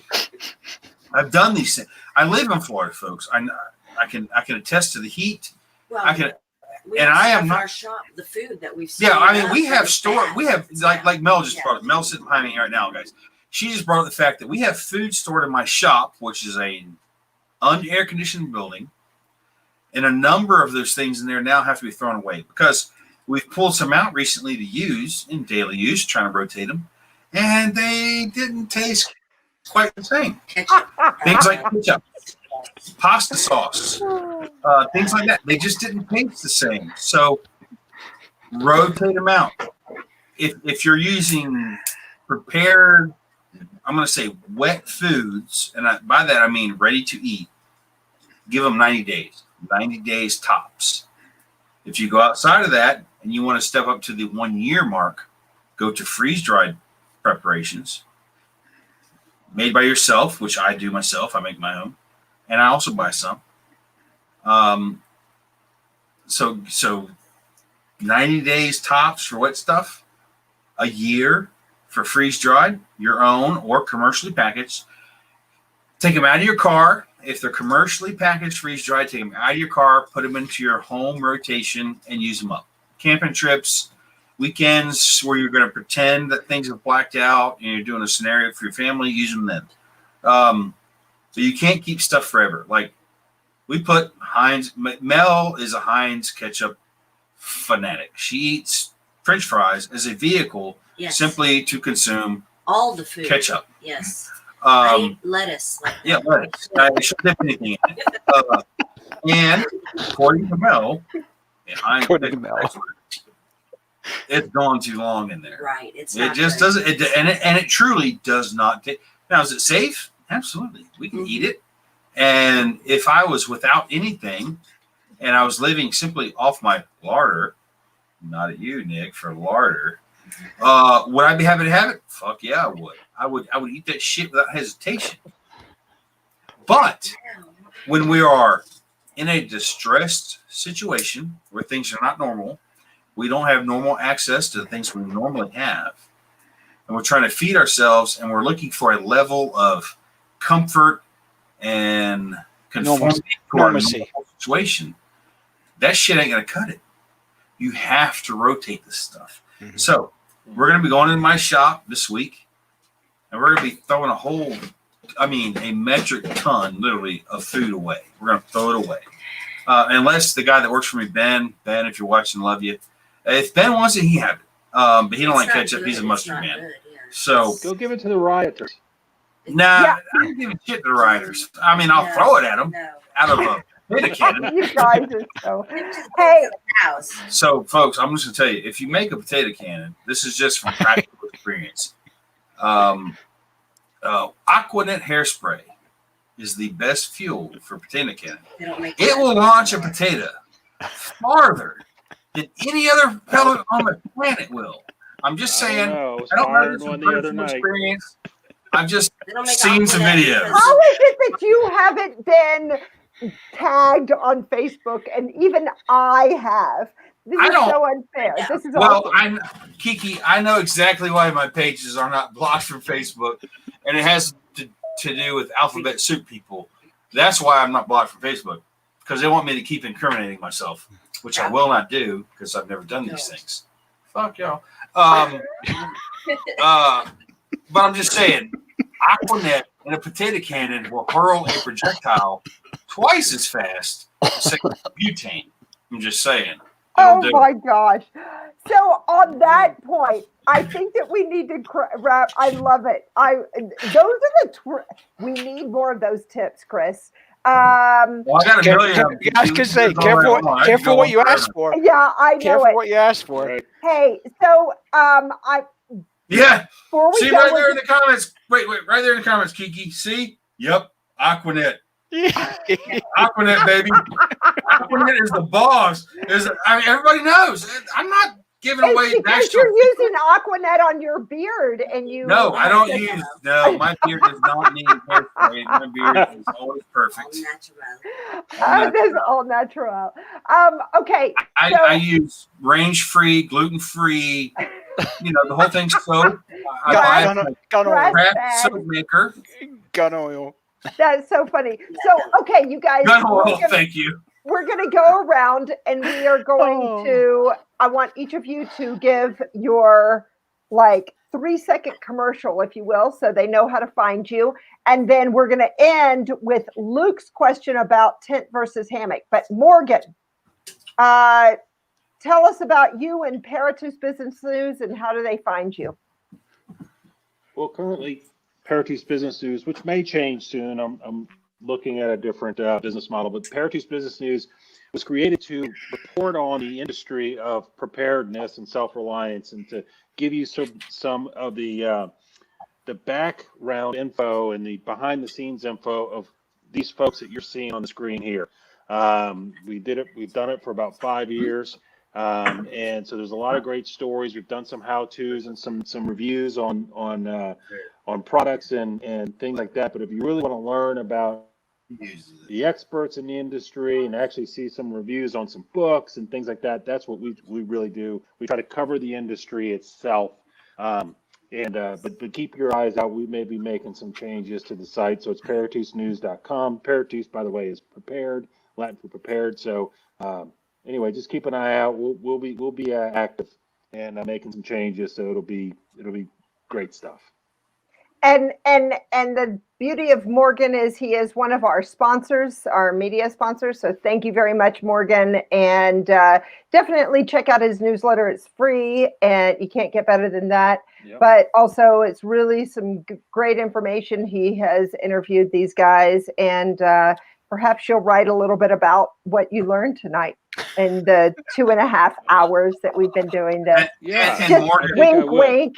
Whiskey have me on. makes it much better for you, brother. I know we had a discussion earlier about my subscription and shit, but I'll write for you. I'm telling you, I will. I will. Good deal. Oh, be careful. Right. And that's after 2 whiskeys, so make sure we have it on record. We have it on record. You're on. Nick, talk to me. Let's talk about Fortune Favors the Prepared. So I had started as a book, just putting stuff together, collecting stuff together. And so that's how it started. And then along came COVID. Well, actually, Chris came somewhere in between all that.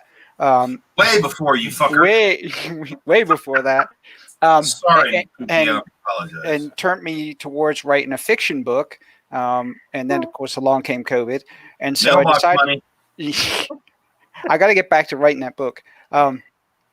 But I decided that, I was seeing the same questions come up all the time on social media, whether it was ham radio, whether it was other stuff. And, what do I do? What do I buy? What's the best, et cetera. And so I decided to go the web route. Took me a year to get my butt in gear in doing it and learning some of the back end stuff. And so I've got a lot of material to push up. It's just taking time to push it up. I'm still learning that whole thing. And so Fortune Favors prepared.com. There's some stuff that's free. There's a lot of stuff that's behind a Patreon subscription. Try and cover the costs of what it costs to put a web page up. I got a lot more to do, a lot more to go. There's a lot of stuff. I'm writing some stuff with Chris. We wrote one on Operation Security, basically what we're talking about, the gray man, but it took it a little further. Writing one right now, which I'm trying to get finished this week, on what we were talking about, communications intelligence, right? How to figure out what's going on, but at the same time, keep your stuff secure. So I do a lot of, stuff with Chris and his group, writing stuff. So lots more to come. And I have to say, Nick has been an ongoing supporter of our platform and at our shows. So thank you very much, Nick. And his Fortune Favors the Prepared. Definitely, please go to their site. His site, it's very cost effective and super great information. We actually did several months ago at the beginning of COVID. Morgan he moderated a Zoom call between Nick and Drew Miller of Fortitude Ranch. And it was fantastic. And the biggest complaint that we got is, how can Nick show all of this great information and not have it available for us to purchase? How dare you. So he's finally resolved that. And so Nick is the congratulations, man. Nick. He is. It's awesome. Kiki, I think these two guys right here are really, really guys you need to read and pay attention to if you want to learn from. 100%. I mean, I'm just going to say that straight out. So, Well, I I'll agree. admit, I'm a pain in the ass to get in touch with and get to do things. Kiki, you know all too well. That's all good. I'm you could have just busy. stopped after S. Well, no, I'm a pain in the ass. He's And a I'm pain- hard to get hold of. I keep the ringer on my phone turned off. If you want me, the best way to get a hold of me is to message Mel. Yes, You it can go is. on Facebook at Angry Mel, or you can get her an email at mel@angryamerican.com. And what does Mel do when she wants to get a hold of you? You start me by the head. What do you mean? What does Mel want to do?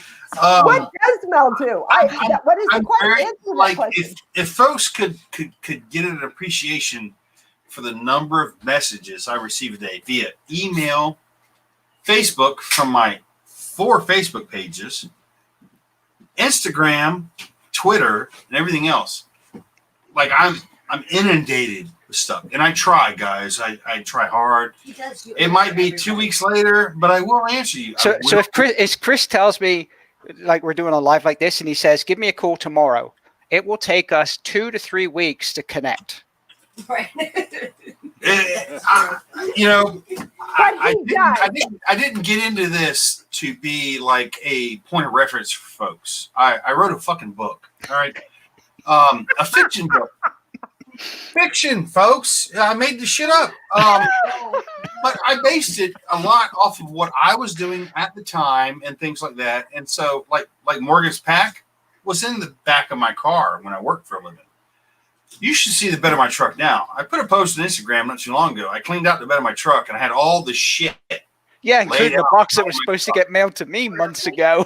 And people were texting me going, "What plate carrier is that? And what is this? And what is that?" I'm like, holy shit.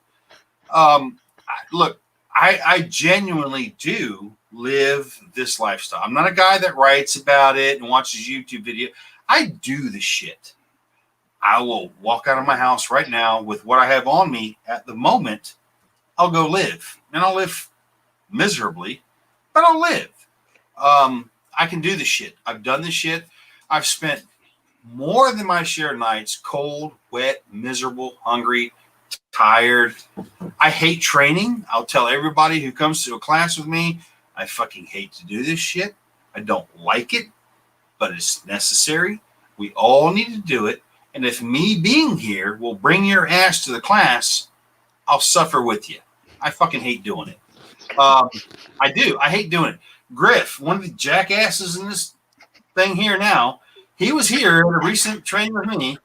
He said right here, he only uses baby angel sweat on his beard. He's correct.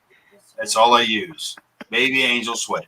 And it's But he's obvious. a great guy. I host classes because, number one, I bring in quality instructors. I'm not an instructor.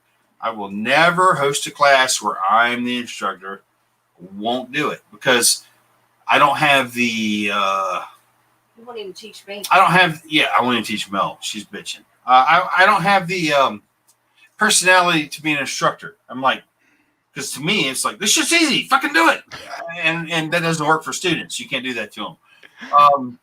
But I will also take people out when they say we want the worst you can give us. I'll take it out and give it to them. And they usually crumble way before and end up going to hotels and sleeping there for the night and shit like that. We can do it for real. And the number one thing I want to tell everybody is whatever you think this is going to look like right now, sitting here, you're watching us, you're in your recliner or on your couch, you got your husband, wife, girlfriend, boyfriend, whatever the fuck it may be, sitting beside you and they're half asleep and you're paying attention to this shit. The romance never lives up to the reality. You cannot get across the level of misery, cold, hunger, fatigue, physical exhaustion that comes from these things. If you go to survivaldispatch.com on YouTube, you can find a 48-hour challenge where myself, Alan Kay, and a few others wandered up onto a mountain in Georgia with just the clothes on our backs and a gun, because we're not stupid. We all of us had a handgun on us, all of us, but nobody took a blade. Nobody took any cordage. We took nothing. We walked up onto a mountain in Georgia. We spent 48 hours ourselves. I mean, no tools, no equipment, no nothing. Just a camera guy filming our shit. We built structure. We filtered and treated water. We found food. And we got fire. These are hard skills, folks. I don't expect everybody to be able to appreciate the level, really, of skill that this took. It was a lot. It was a whole lot. And there was some highly fucking skilled people there. When you guys watch YouTube videos and you're sitting at home and you're thinking, oh, this shit's cool, nothing can convey the level of fucking misery and boredom and infighting and argument that leads to. It is profound, people. And until you put yourselves, and I've given some classes, I've brought people out. Some guys here in the room have seen it. They've been there. Some guys here tonight have actually been in those classes and suffered as a result. You really don't get it until you do it. Go fucking do it. Take a weekend, take your family camping, your whole family, because those are people you're dealing with. Take them camping for the weekend. No tents, no food, no fucking water. Go deal with them for 2 days, 3 days. I'd say, Chris, before you even go to that step, come home and I tell this to everybody when I teach preparedness classes or even just doing some stuff at work. Go home on a Friday evening, throw the breaker off in your house. Yeah. Don't tell anybody. Make out that it's, you haven't paid the bill or something, and see how long you can survive the weekend with everybody in your house with having food and everything else that you have. Because even that is going to be an eye-opener for you when the kids melt down because they can't connect to the Wi-Fi, and then their cell phones die, and you can't figure out how to make food. And Nick is very on point about this. We are spoiled rotten in this country. Take away the Wi-Fi, to me, I don't give a shit. You take away my water, I have issues. My food, I'll deal with that later. But the real shit, folks, the real things that actually matter to sustain your life as a human animal. The number one thing, regulating your core body temperature. Number one, first and foremost, that's what it's about. Everybody gets all this crazy shit in their head. Number one thing is regulating your core body temperature. Can you produce a shelter that will keep you alive in the environment you're in? Number two is water. Hands down, most important thing. And I would almost put it in front of shelter myself personally. But can you find a water source and render it safe for you to consume as a human animal? And I say animal because I mean that. We are humans. We're nothing more than another animal on the face of this earth. we get all this shit in our heads about people and we're better and whatever. We're nothing more than another animal. We're an animal. We need to eat. We need to defecate. We need to drink water. We need to urinate. We need to regulate our core body temperature. That's it. That's all it comes down to. All the other crap is superficial, superfluous. It doesn't matter. And when you take a training class, and I don't care who you take it from, me, somebody else, I don't give a shit. Go take a real training class that will rip you out of your comfort zone. I've done it many times. I've seen people. I've seen that fucking oh moment on their faces when they get that, holy shit, this isn't what I thought it was going to be. This is different. And when you add in, let's compound things. Let's. But wait, don't compound it too much. We've got a wrap, man. No, we're not done, Kiki. Yeah. Be quiet. When you add in Mel, security, where are you? Mel, help me. Help me. Security, Nikki, Kiki, it's only 9 o'clock in Florida. You got an hour to go at least. When you add in, you have to maintain your personal security during all of these things. It changes the dynamic entirely. But a lot of it's up here too. A lot of it's the mental. In Decline and Decay, my new book, between Alan Kay and myself, 3 fucking years in the making. Jesus, please no. We say in there, survival, we think, is like 80% mental. 80%. You decide at the beginning of whatever the hell is going on, I'm going to make it no matter what happens. Or you say, well, shit hits the fan, I'm going to do the best I can. You're one of those. You're either going to decide you're going to make it or you're not going to make it. If you decide you're going to make it, you can make it. Like we say in the book, everything you need as a human animal is within 20 feet of you, literally, at any given moment. At any given moment. Food, shelter, fire, the whole thing. It's all there. If you simply will open your mind to see what's around you. So here's the deal. Wait, Chris. Get Decline and Decay and read it. I trust. I tell you guys. So we will make sure to put that Decline and Decay here, and then Chris, will you come back? I mean, there's just way too much information. Anytime, Kiki. I'm easy. Let's do this. I mean, I'm not cheap. I liked it. I am easy. That's my wife. Hey, brother, I'm with you. I'm with you. All right, you guys, we're going to wrap just because we're going on to 2 hours and 40 minutes. And I've got to go to the bathroom. This was 40 minutes. What do you think we snuck up for? Go ahead. Lay your mic down. Go on. Yeah, that's what we've been doing. Morgan actually talks more. He's talked less than anybody else here. Lay your mic down. Go to the bathroom. Let Morgan talk. Come back. Yeah, come back. That's what we've been doing. Here, you guys. So here's the deal. We want to leave everybody wanting more. And we're going to leave them wanting more. You can never leave them wanting more. It'll never happen. They'll always want more. Here's the deal. You guys, sign up for go onto our website, Self-Reliance University, Self-Reliance, National Self-Reliance Project.com, and sign up for a newsletter.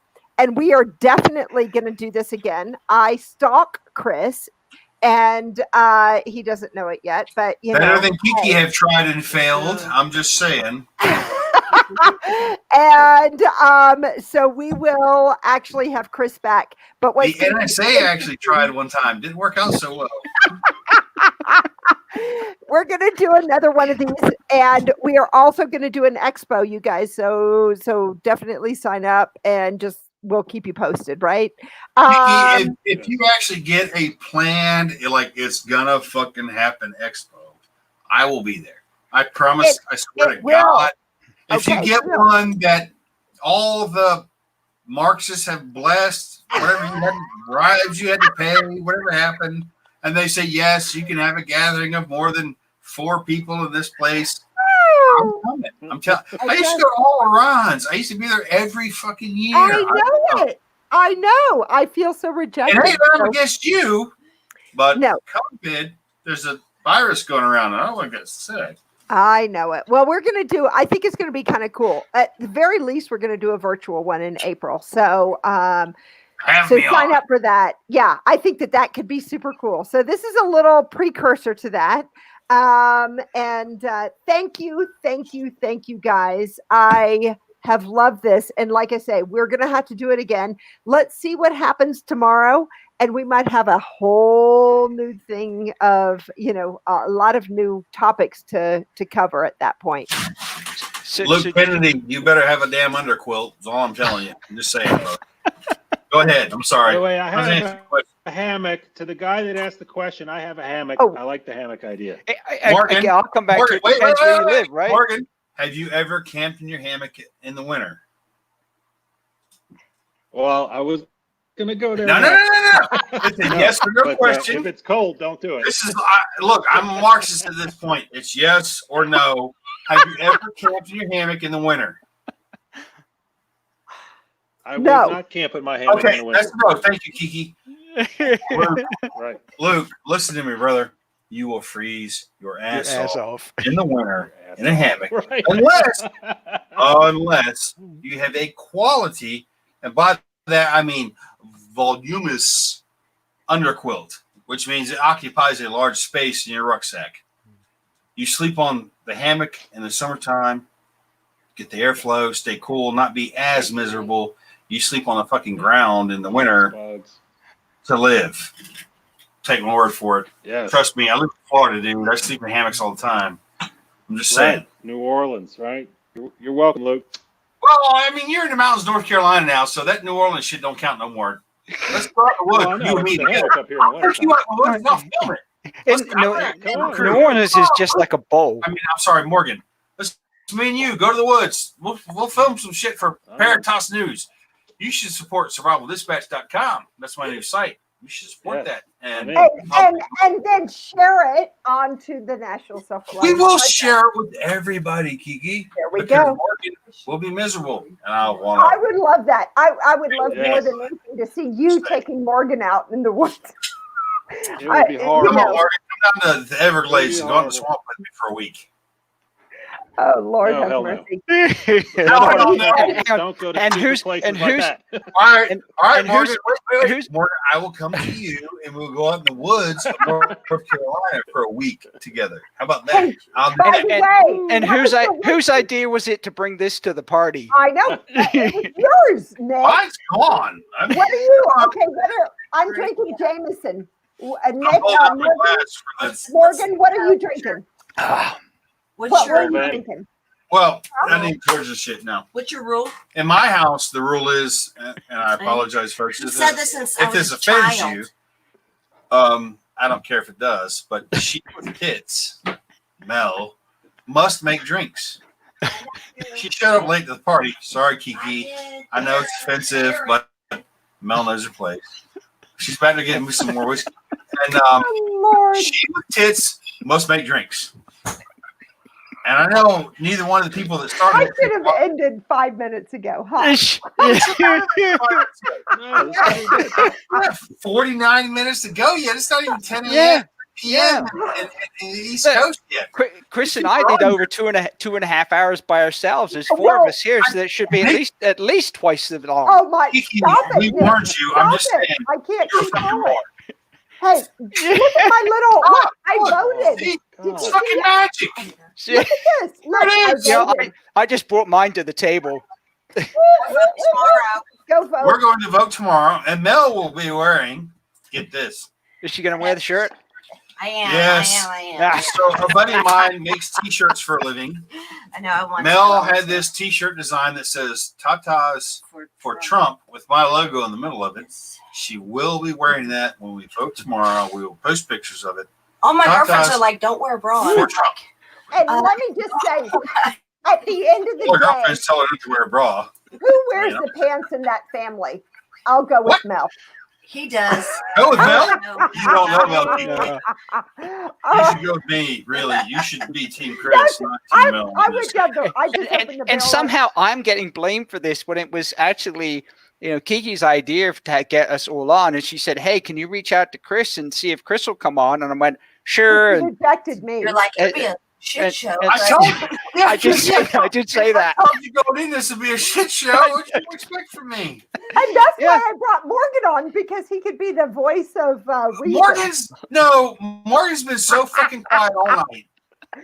And Morgan, shy. dude, listen to me. Like you and me, straight up. I'm not looking at Nick. Fuck you, Nick. I'm looking at you, Morgan. Like you and me should do a Facebook Live. I do one every Thursday night. I do a a Patreon Live every Wednesday night. But dude, I would have you on. I mean, I've had Nick on before. They know him.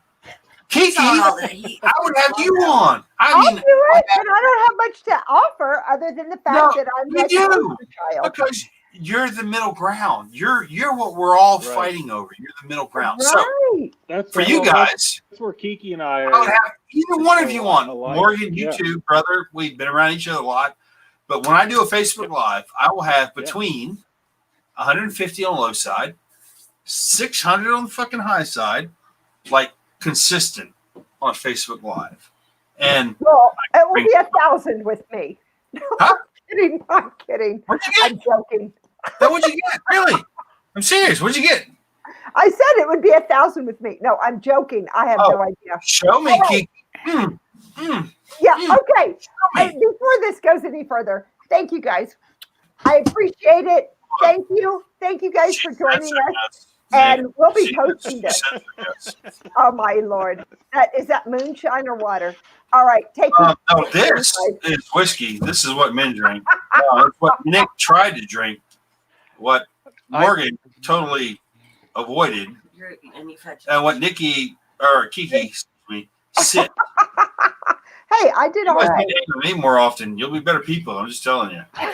All right. Yeah. Take care, you guys. Thank All you. right. Thank you, Mel. Hey, you invited me. I'm just saying. I Hey, love and Mel and I need to connect to work on get that other project moving that we've been Nick, sitting on for years. Message Mel's email. Don't contact me because I won't. Where is my fucking mouse? What project, Meg? What project? What Where are the we talking fuck is about? my mouse? Yeah, just All contact me. right. Yeah. Mel, Tracy call you. The bottle was Wow. not. Good night. Au Here's revoir. Good night, y'all. Au revoir. I gotta go away now. Oh, you